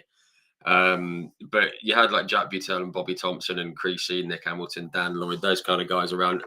A good mix of people, sort of good mix of characters in and out of the team, and lots of experience, I guess, which must have helped as well, along with a few laughs, I'm sure. Yeah, well, when you actually look back at it, it was crazy. We had the 6 cars in the team, which was meant to really start off with 4, ended up with an extra 2 by the first weekend, and as ever, it was all sort of last minute. I try to piece everything together, um, as it always was. But even the debriefs, mine being in the truck, every driver was sitting with their engineers and the data engineer. There's masses of people in this one room, and everybody's trying to say their point. So you've got stories coming from left, right, and centre. So you try to pick out the good bits from what's maybe nonsense. And just try to get a debrief done before you go out for the next session was probably the hardest bit. Yeah, just getting it all together and all the feedback and everything. But yeah, all part of the fun. I just seen our good friend Nicky, I for one hour on Twitter. Hello, Nicky. He's our good friend from over near the Nürburgring. What he doesn't know about the Nürburgring isn't worth knowing. No, Nicky, you're not too late. Thank you for tuning in, mate. Hope you're well. So just to go up, I mean, straight off the bat though, 14th joint, your equal best result straight off the bat, 14th at Donington. Must have been like a confidence building start, I guess, given what had gone on the year before. And especially in a new car, front wheel drive and all that. Yeah, I guess it sort of felt like a fresh start because it was like a new challenge again, almost front wheel drive, new car, just another sort of big bit of learning. But it was nice this time to have. Obviously, I'd gone from a 2-car team with me and Aidan. It was nice and chilled out, to somewhere where it was really busy. But that had it good and bad points. You've got people like Dan Lloyd, Bobby Thompson that are, they're proven drivers and they've got a good bit of experience and, they're quick. So it was good to have them to get a good reference from data, what they're feeling, that sort of thing, to get a good judge from where the car sort of needs to be. But yeah, overall, it was just try relearn what I'd sort of learned last year. I obviously had other tracks under my belt now. It was just try to relearn how to maybe get the best out of a front wheel drive car that's quite different to trying to do it in a rear wheel drive car. Yeah, sure. Sort of skip on. I mean, there was 15th at Brands, best yet of 13th, and a Jack Sears Trophy win at Snetterton. Little things like that must be, must give you a real nudge in the right direction. Your first Jack Sears Trophy win. You've betted your best result, and all these little wins all kind of help, don't they, as the season progresses. Well, just with you as a driver and your abilities with the front wheel drive and everything. Yeah, I guess it's probably just a little confidence boost after a weekend. And the Jack Sears Trophy that year was pretty close. It was me, Sam, I was born, Mikey, and Andrew Watson. Obviously the Astros were probably a little bit ahead of us, pace wise all over the year. But we were in the fight really till about mid-season. We had one DNF, and then after that, we never really managed to claw it. claw it back till the last round. I think we probably finished joint second or something. But Yeah. Apart from that, we'd just sort of been chipping away at points. Before that, we hadn't had any wins prior to, I think it was the last race of the season. We'd just sort of been reasonably consistent, taking Jack Sears points, and I was like, well, maybe by the end of the season we'll be in a shout to still fight for it. But after we had a DNF at Croft, do a kind of mind the drive shaft failure or something, then that was sort of, we never clawed it back after it. Yeah, which was a shame, because I remember that Croft round, you kind of seemed to be a bit more kind of on it that weekend, and the results were sort of coming on, and then the DNF, which kind of not knackered it, but it certainly made it more difficult. But we want to talk about again about Knock Hill, because that weekend, that was something else. That was very cool. It obviously a shame with what happened previously at Croft, but you took 13th and 12th at Knock Hill, and then race 3. We've got to talk about race 3 at Croft, because come in 6th, home circuit, all that jazz. That must have been fantastic, getting in the top 10 for the first time, and well inside the top 10 as well. Must have loved that. No, it was good. Because I don't think we hadn't got a decent reverse grid. We must have started 12th or something. So, but the heavens came down on the grid. I remember it was like monsoon wet. So I was like, this is the time to shine. Because as a whole, the Cupra was actually quite a good car in the wet. It always seemed to sort of go well in damp, wet conditions. It sort of shines. In those types of races. So I knew that I had probably a pretty decent car underneath me, and we just chipped away. And don't get me wrong, I couldn't see where I was or what position I was, because I couldn't even see it at the windscreen. It was all steamed up. Oh, crikey. But yeah, no. Eventually, I just came over. I don't think I even seen the checkered flag. I just came over the radio, and that was it done. And you're like, yeah. slow down.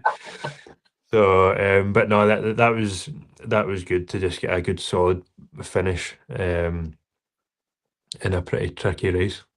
Yeah, absolutely. And you're saying about like steaming up. I think it was 2019 when Jack Goff won for the team at Silverstone, and he said that he drove the last 3 laps. He had like a little bit in the corner of the windscreen. He was just following the and he said that about 3 weeks after the race, and people were like, "What? How the hell?" But God, yeah, with it steaming up and the conditions and everything, it was a fantastic result, and I think they made a big deal of it on TV, and rightly so. Saying that getting up into 6th. Best result of the season. Your best result in the BTCC. So very, very cool. And he said you couldn't really recover from what happened at Croft thereafter, and just a bit of a slow end to the season, which was a shame. But certainly progress made, though, wasn't it, over that year? Yeah, exactly. I definitely felt it was more of a positive year compared to my first. In my first year there was a lot of DNFs, some due to inexperience in the race, and then some due to just sort of failures. Whereas in 2023 we had 1 DNF due to parts failure. The rest of the time, we were pretty solid, just consistent, ticking away the boxes. It might not have been the quickest at times, try to find that bit more out of the car, but we're always there. We're always just trying to keep in the run, and just learning a front wheel drive car. Yeah, which was, and obviously there were some good results along the way as well. So it all kind of worked across the board. 2024 though, I didn't see this coming, and a few people didn't. And it's quite weird, because I was at a sports show in early 2024, and I just saw this beautiful blue Lotus, and I was like, I said, that looks the nuts. And I went over and spoke to the guy, Stephen Lake, who was there, and everyone else from like Mahiki Racing. And then I think it was the following day, or maybe that day, it was around that time of year, you were announced that you were going to be joining the team for the GT4 European Championship. Had you planned to stay in the BCC, or were you just looking around and seeing what was coming? And again, I'm always fascinated how these things come about, because I was expecting you to be in the BTCC again that year, having progressed in 2023. How did it come about with Mahiki? Well, originally you'd wanted to stay in touring cars, but Team Hard was not going in a good direction. that was sort of coming into the end of the line, and we didn't have the budget to go anywhere else. Was sort of the main problem. So we had to go and look elsewhere, see what was sort of maybe decent to do. And I'd raced for in karting, so I had like a connection through that. And I'd always been a bit skeptical about GT route, just because everything I've done's been just me and myself, whereas jumping into a car, and it's almost like mini endurance racing. You're sharing a drive. It's a different way of thinking about a race. It's Yeah, not You're not just thinking about yourself. yeah, yeah, and obviously, and there was a lot made about the new like Lotus Emira, and it's a beautiful car. And it was returning to the grid for the first time in God knows how long or ever. I can't remember.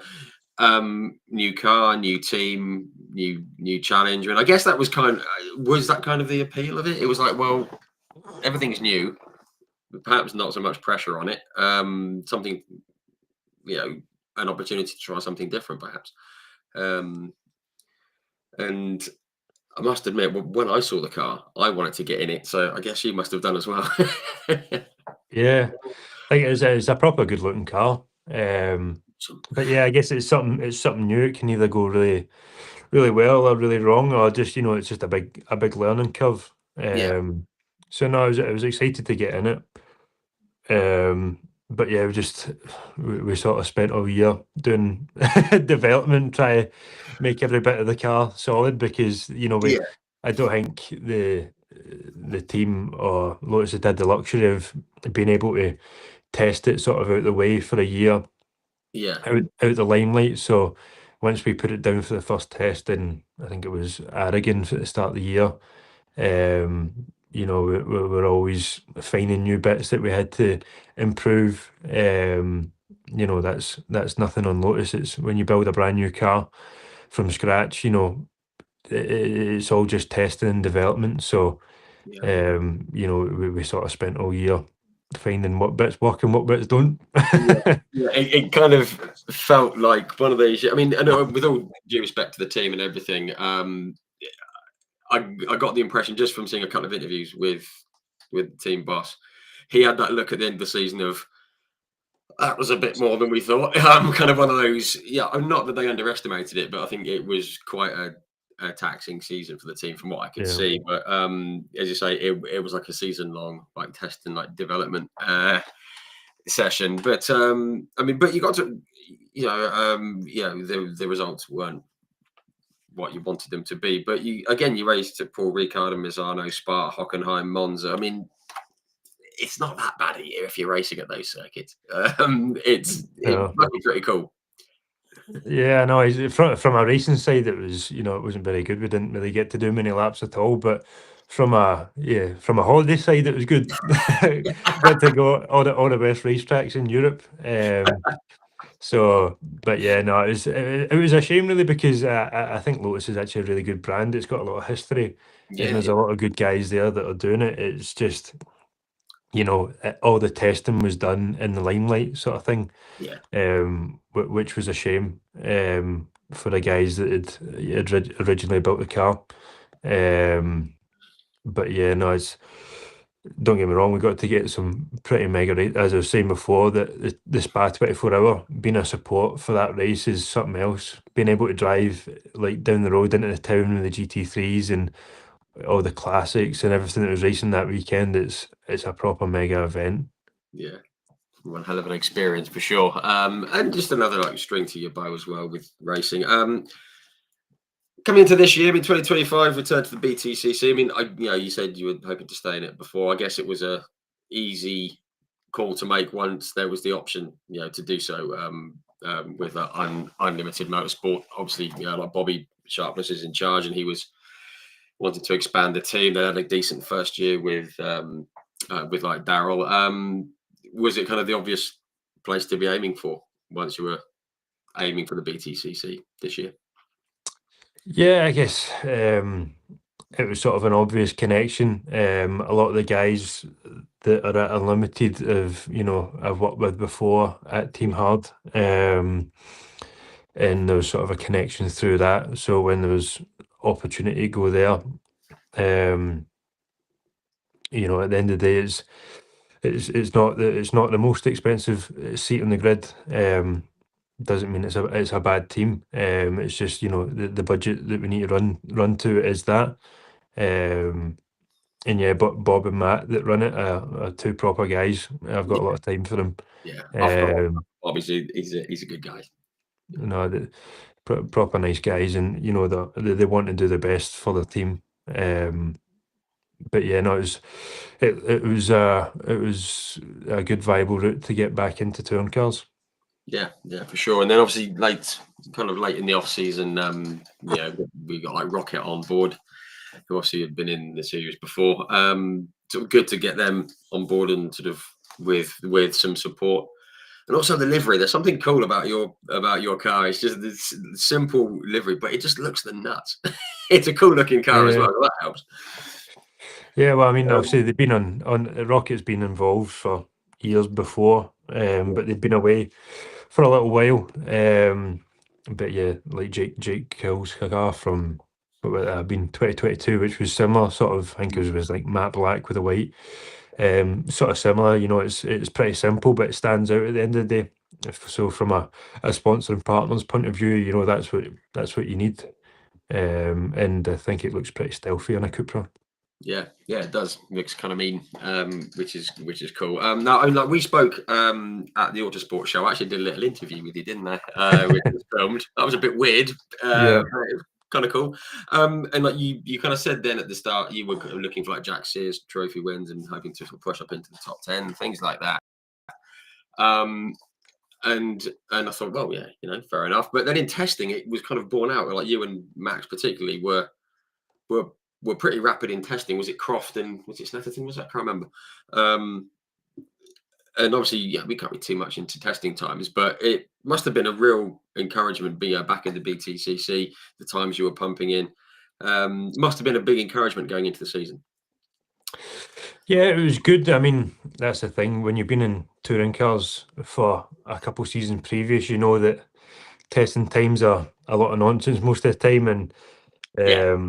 I think some of the other people in the team didn't really see it that way, and sort of just thought that's where the pace we were going to be at the first round. But I knew myself that we're not going to see the real pace out of the car till we get 2-3 rounds in. Even sometimes at the first round, you know, you might be there, but it doesn't mean you're going to be there all season. So yeah, you know, don't get me wrong, it's always good to go testing, but you know, you want to go testing and learn things instead of just try to bang out purple sector qualifying laps, because that's not what it's for. Yeah. I mean, it sort of looks good for the fans on the outside looking in. There's nothing like a good testing performance to have fans get carried away. But it's and I'm sort of and it is. It's just learning things about the car. But nonetheless, I mean, where are we, crikey? You took 11th and 9th at Donington, first round, 2 Jack Sears trophy wins. I mean, you must have been pretty pleased with that. With maybe not race 3 because of the retirement, but it was a strong start, wasn't it, this year?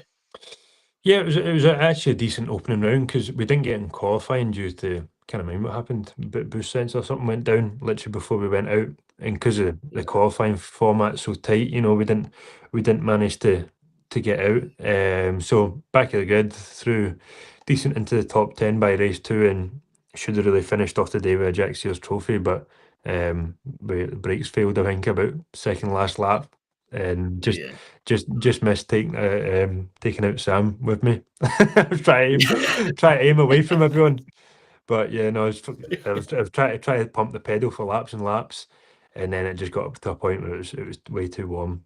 So that was it done. Yeah, which was a shame because I mean, I think I wrote a thing about the weekend saying that obviously I think you were one of the the standout performers of that weekend just because of what you'd done in the first 2 races. So it's a shame that it ended like that in race 3. But now we've got to come to brands. We've got to talk about brands and Max and all that kind of stuff because there was a lot of anger floating around on social media. Goodness me, there was all kinds of people saying all kinds of nonsense about things. Now, someone did ask about this, where I think it might have been Thomas Parker. It was. He said, "Did you and Mel get into trouble when you collided at Brands at Paddock Hill Bend?" Yeah, wasn't really an ideal situation. But Of no, I course. think it was. No. It was just that, at the end of the day, the kid's only been in the championship for 2 races, Yeah. and he owned up to it after. It was his fault. And to be fair, once he'd seen the video back, I think at the time he probably didn't think it that way. But once he'd seen sort of the onboards, then his opinion changed. Which Fair enough. I've not got a problem with people making mistakes as long as they own up to it and fix it. Whether they fix it or not is different. But Only you know, offer, I at, think, yeah. at the end of the day, if you're new in the championship, just try to keep under the radar and learn. But it was a shame for the boys in the team. You know what I mean? Because For sure. we would have had like a reasonable, decent weekend again. But once you're out in race 1 or 2, it sort of knackers the full weekend. So yeah, Jamie, the team manager, had some pretty feisty words for them after the race. But yeah, that's what you feel for. At the end of the day, I want to go out and do the best I can for myself. But there's a full squad of guys that are working the hardest on the car in the engineer room, from the hospitality staff to everyone that's putting all their effort in to see 2 cars on the gravel. That's not what you want at the end of the day. No. I mean, yeah. I mean, I think like regardless of fault, it's just not nice to see for any team. But one of those things. If he held his hand up, then fair play and Yeah. move on. Hopefully, it won't happen again, type thing. But I mean, and I just want to sort of reel off a few little results and bits and pieces that you had through the year. I mean, obviously, Alton Park. I remember really feeling for you at Alton Park because everything that went wrong, everything that could have gone wrong did. Yeah. We'll skip over that. We'll move on. No disqualification at the end of it and all the other stuff. But was it 13th at Snetterton, 15th at Thruxton? I mean, it showed the car was capable when it set up on different kinds of tracks. Obviously, Snetterton and Thruxton, very different circuits. Impressive again at Croft and Knock Hill. You seem to like racing now. I've got you went 12th, 11th, 11th at Croft, first independent win, and then 13th and 14th at Knock Hill. I mean, that was a good little run of results and everything, and just reward for some hard work for you and the team, as you alluded to before. Yeah, exactly. I mean, well, after Alton, we gambled I think it was a couple laps round, gambled to put slicks on, try to get up the grid, managed to get into an independence point in the points and independence win, but to get flung out for a bit of damage on the right height was a gutter. For all the guys who were so excited for it, their first independence win, to get it taken away wasn't nice to see. I always think the ride height thing's very harsh. Obviously, there's bumping and knocking and stuff in the race, and things do drop down. And it just feels, it's obviously not deliberate. It's just, so frustrating for everyone. It's one of those things. They need to be so tight on it because otherwise people will take advantage of it. So I understand, even if there is a bit of damage to it, you need to properly prove where and when this happened, whose fault was all this stuff. So, It's easy said than done. but yeah, no. After that, to go to Croft, it'd been a difficult summer break for the team. We didn't really know if we were actually going to be there. From obviously one driver going away, which is losing some budget. So you're down to 2 cars again. And Matt and Bob, the team, had to really dig deep personally to try and get back out for Croft. So even to get there was a big achievement to them, which was much appreciated. But yeah, to then go and reward them with an independence win, and should have really been a second one in race 3, was good. Yeah, and again, in like tough times to have that at the end of, at the end of it. I mean, well, we saw, you mentioned Dan Lloyd earlier when he had his huge shunt at Alton Park, and similar kind of thing. A bad weekend at Alton through the summer, and then came back and won a couple of races at Croft. It's nice when a team or a driver or whoever it is have had a tough time, just to have a nice little green tick afterwards, and just a bit of something to smile about. Which was lovely. Sort of another kind of tricky end to the year, I guess, with what happened with losing a driver, which we'll come to in another sec. But tricky end to the year, but again, a really solid finish in the final round. You seem to like the final round of the season. It seems to go pretty well. You know, taking 10th and winning the independents and all that kind of stuff. I was on the track when you were up on the podium and giving it the big one at the end there, which was nice. But again, and obviously we had a good old chat beforehand, didn't we? In the back of the garage on that weekend, and personally, it was just nice to see you up there because, as I said, we had a chat beforehand, and you signed some photos. Thank you. But yeah, nice to end on a high. Yeah, absolutely. I mean, it was a really different second half to the year, but to be honest, the team atmosphere was a lot better, a lot calmer. Two cars, you know, a bit calmer in the debrief room as well. We try to get some sense. But yeah, no, it was good, nice sort of two-car team. Everybody was just sort of chipping away, try to see what we could get out of the car. Struggled that Donny and Silverstone were, as a team, was just sort of lost as to what the fault was. It was like an underlying issue we'd had when we'd come back from Knockhill, just couldn't find what it was, and then done some more digging before the last round and seemed to sort of find where that was. So then we had a car that was pretty reasonable for the last round again. In the last race, we were quick in the top 10 and an independence win, which was good to sign it off.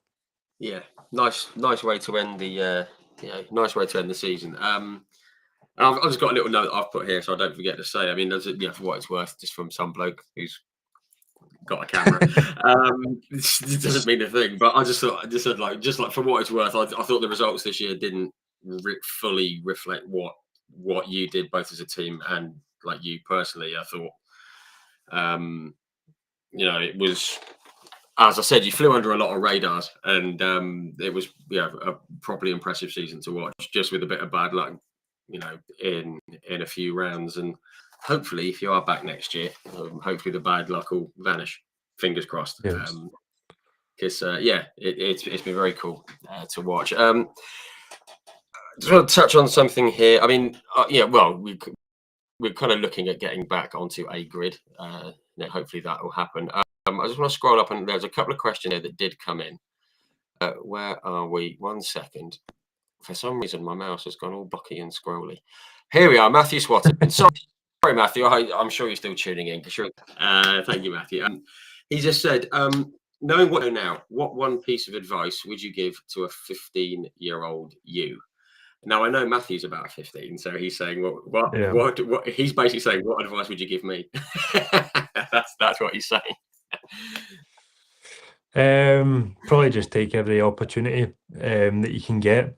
Sometimes it's maybe stuff that you don't think is right for you, or maybe you don't particularly want to do it, that sort of thing, but you just need to do everything that you can to try and get yourself as much advantage as possible. And yeah, I think probably like for me personally, like my teenage years, as you said earlier, you're changing as a person. There's a lot of things changing, and it's all about just sort of managing that to your best abilities. I think once you sort of get into your, not really that old now, but I'm in my 20s now. But I feel like you mature a lot in the head, especially me from when I was last year at 2023 to now this year.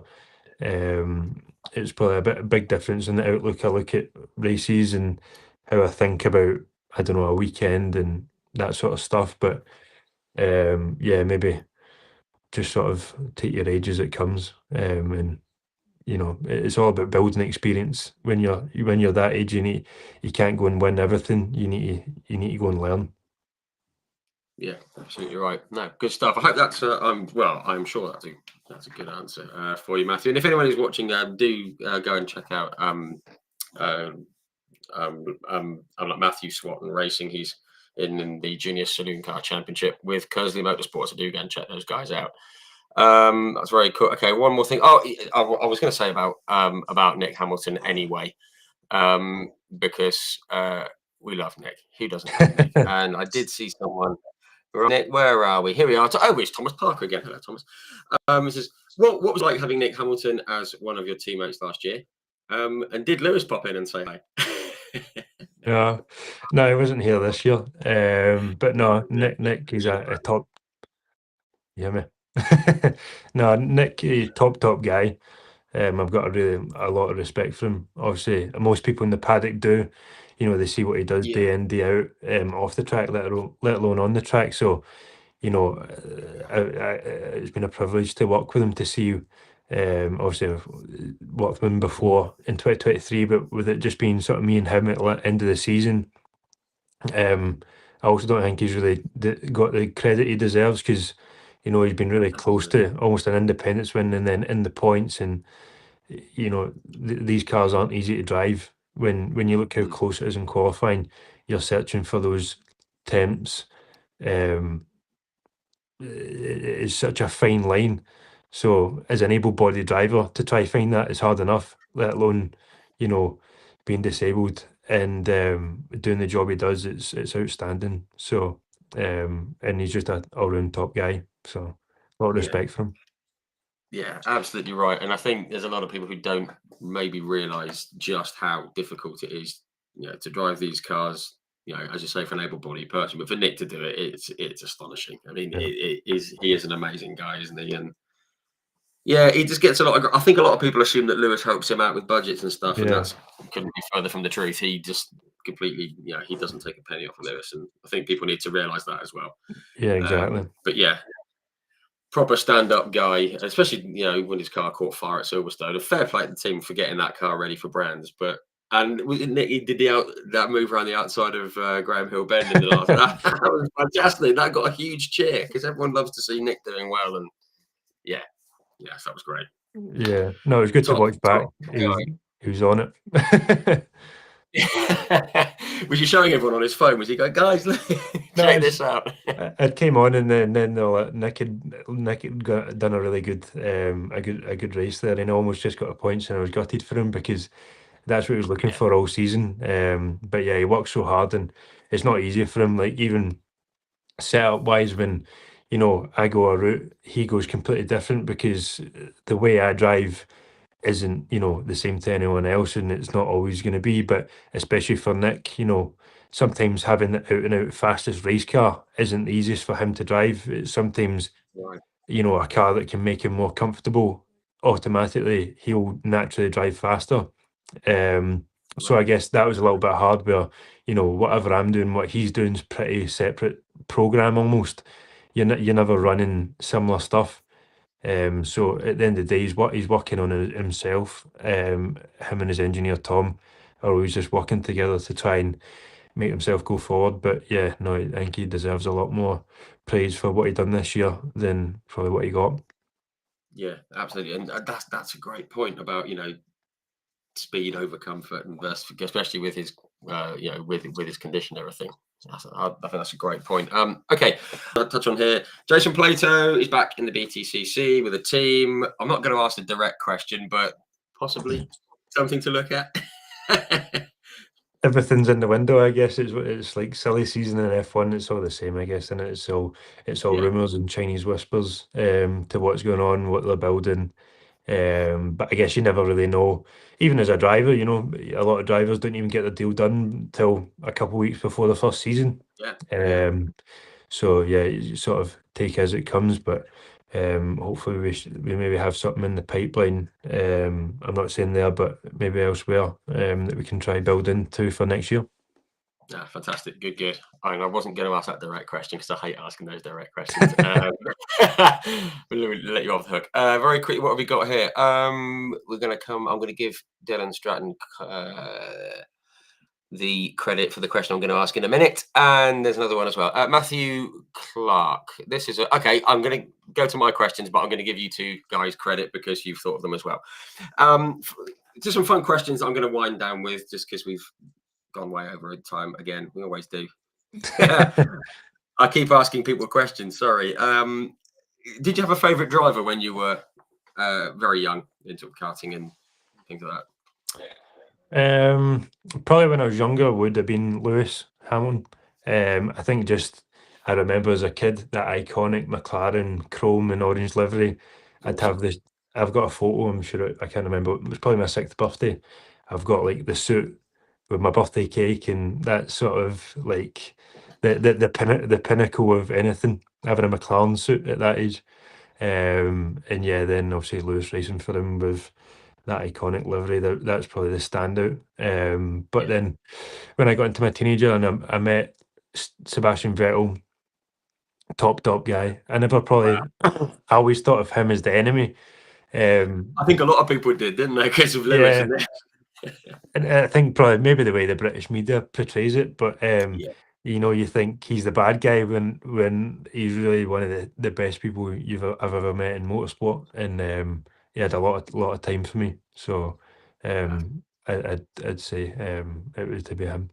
Yeah, that's brilliant. And I think in his later F1 career, I think we saw, Sebastian Vettel the person rather than Sebastian Vettel, Yeah, racing driver and absolutely stand-up guy. Yeah, I think a lot, as you say, a lot of Brits saw him as saw him as the enemy, but then he was everyone's favourite when he retired. He was like, "Oh no, not Seb." exactly. Yeah, Everyone forgot I, about him. yeah. I can't believe he's retired. I feel proper old now. I remember he was a kid. I Um, know.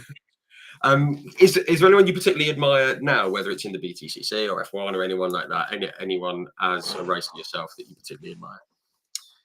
I think it's got to be Max Verstappen. The guy's an absolute Yeah, standout. and From anything he does in touring cars, I guess I'd probably say Sutton. yeah, I got a lot of respect for him as a driver, but in out of all motorsport, I don't think you can really compete with Max Verstappen at the minute. I think he's just on a completely different level. yeah. And it's amazing. It's almost like the Vettel thing all over again. It's kind of Yeah, he's been portrayed as the enemy and all that kind of stuff. Pretty much every single racer I've spoken to in the last couple of years has said Max Verstappen. Yeah, and yeah, like everyone who's got behind the wheel rather than people that sit in front of screens and type nonsense. yeah. Everyone says Max. No, Yeah, it's exactly. just He was almost stand out. he was portrayed the same way, I guess, as Vettel. Whereas now in these recent years, he's sort of, a fan favourite again. But I watched a Ford performance documentary with him and Chris Harris, and I think Yeah, that probably just shows, that's the real guy, mate. He just loves race cars, and he works really hard to do what he's doing. Now he's getting the proper credit he deserves for what guy he is. yeah, and I think we're going to be maybe in about 8 or 9 years' time. We're going to be thinking about Max as we all did Yeah. about Vettel as well. I think it's going to be the exact same thing. Absolutely right. Okay, what we got here? Do you have any pre-race rituals? Yeah, like left boot on first, anything like that? I think I used to when I was younger in karting, like I'd put a glove on one way, or like it'd be one pair of pants, socks, whatever. Oh no, it wasn't even pants, it was like suit. I used to always have two. When I was in Europe, I had two suits, and the one with the holes in it I'd always wear on a race day because I knew I'd won with that and that sort of thing. So um but now I'd just given up, it's too confusing. just just get in and drive, man. Get in and go. Yeah. No, great stuff. Right, what we got here? Let's see. Yeah, this ties in nicely with what Matthew Clark asked. Matthew Clark has said, "What's your favourite track on the Toka package?" And I'm going to add in, "What's your favourite circuit ever?" On And the unless they're the same, of course. yeah. On the Toka package, it's between Knockhill and Open Park for me. Two really technical tracks, and amazing to drive in a touring car. Over as a whole worldwide, yes, Spa's up there, 100%.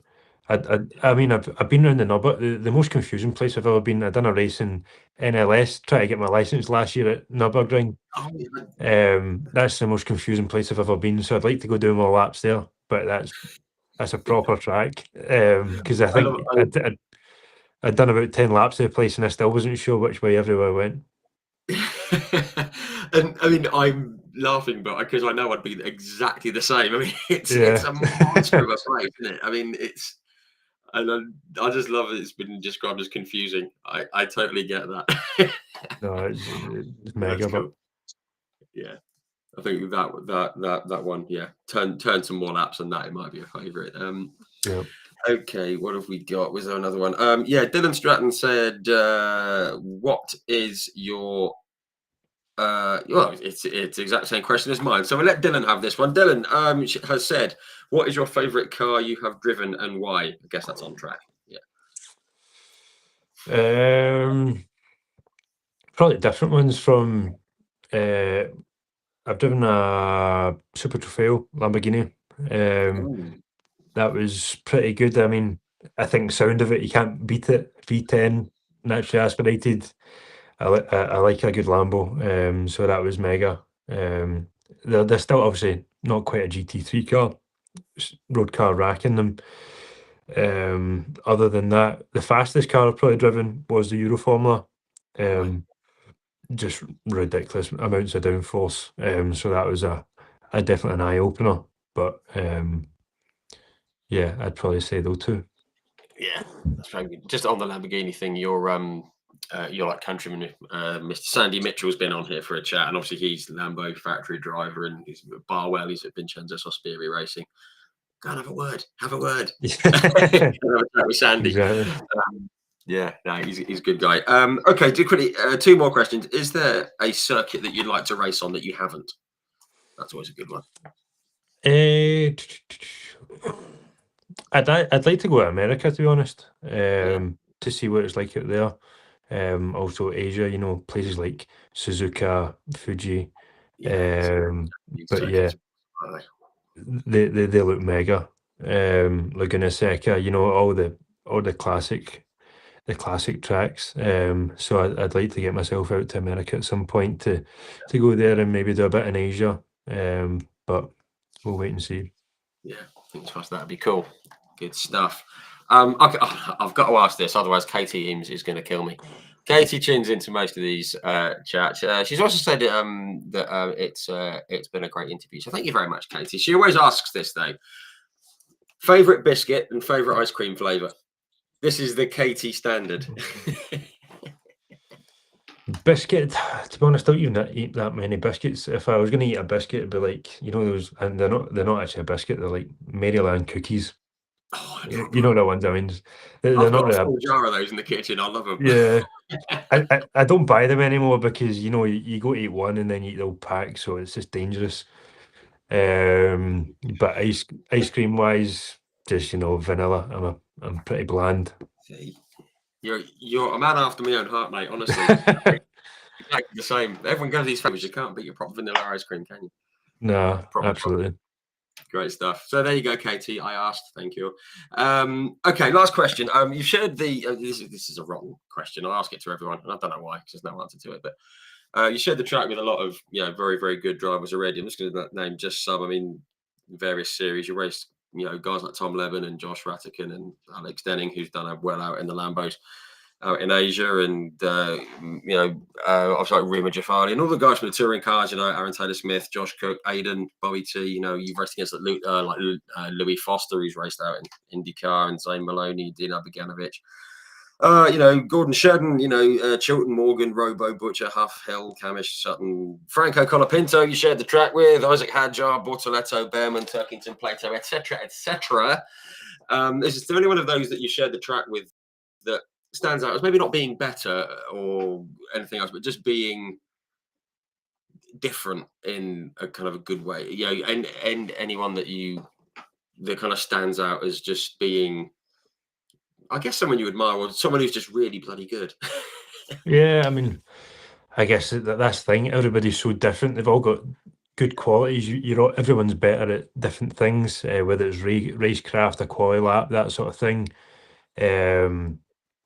Yeah, I guess I raced against Jason in his last year, so I probably didn't really get the best of him. But to be honest, I've got a lot of respect for Gordon Shedden. I guess he's Scottish. When I used to watch touring cars, that's what I'd look for, just because I don't know, it's a natural thing. But Gordon's always been a good help. He's open to giving advice, and he's one of the best touring car drivers to sort of been in the grid. So yeah, if I was to say anyone, maybe say Gordon. Yeah, which I think that's great as well, because I'm very much of the opinion people sort of look at, you know, Ash and Colin and Jason and Matt Neal, and even going back to, like, you know, all the guys from the Super Touring era. And I always think Gordon gets overlooked. You know, he's a 3-time champion. He's been out, Yeah. he's raced in Europe, and he's, you know, integral to, you know, the success at Knockhill as well. So yeah, it's nice to hear Flash get a bit of a thumbs I up. mentioned. Yeah, and he came on here earlier on this year, and he's just a good lad. Yeah. Yeah, so that's good to hear, and a bit of Scottish solidarity as well. Exactly. We need that in the world.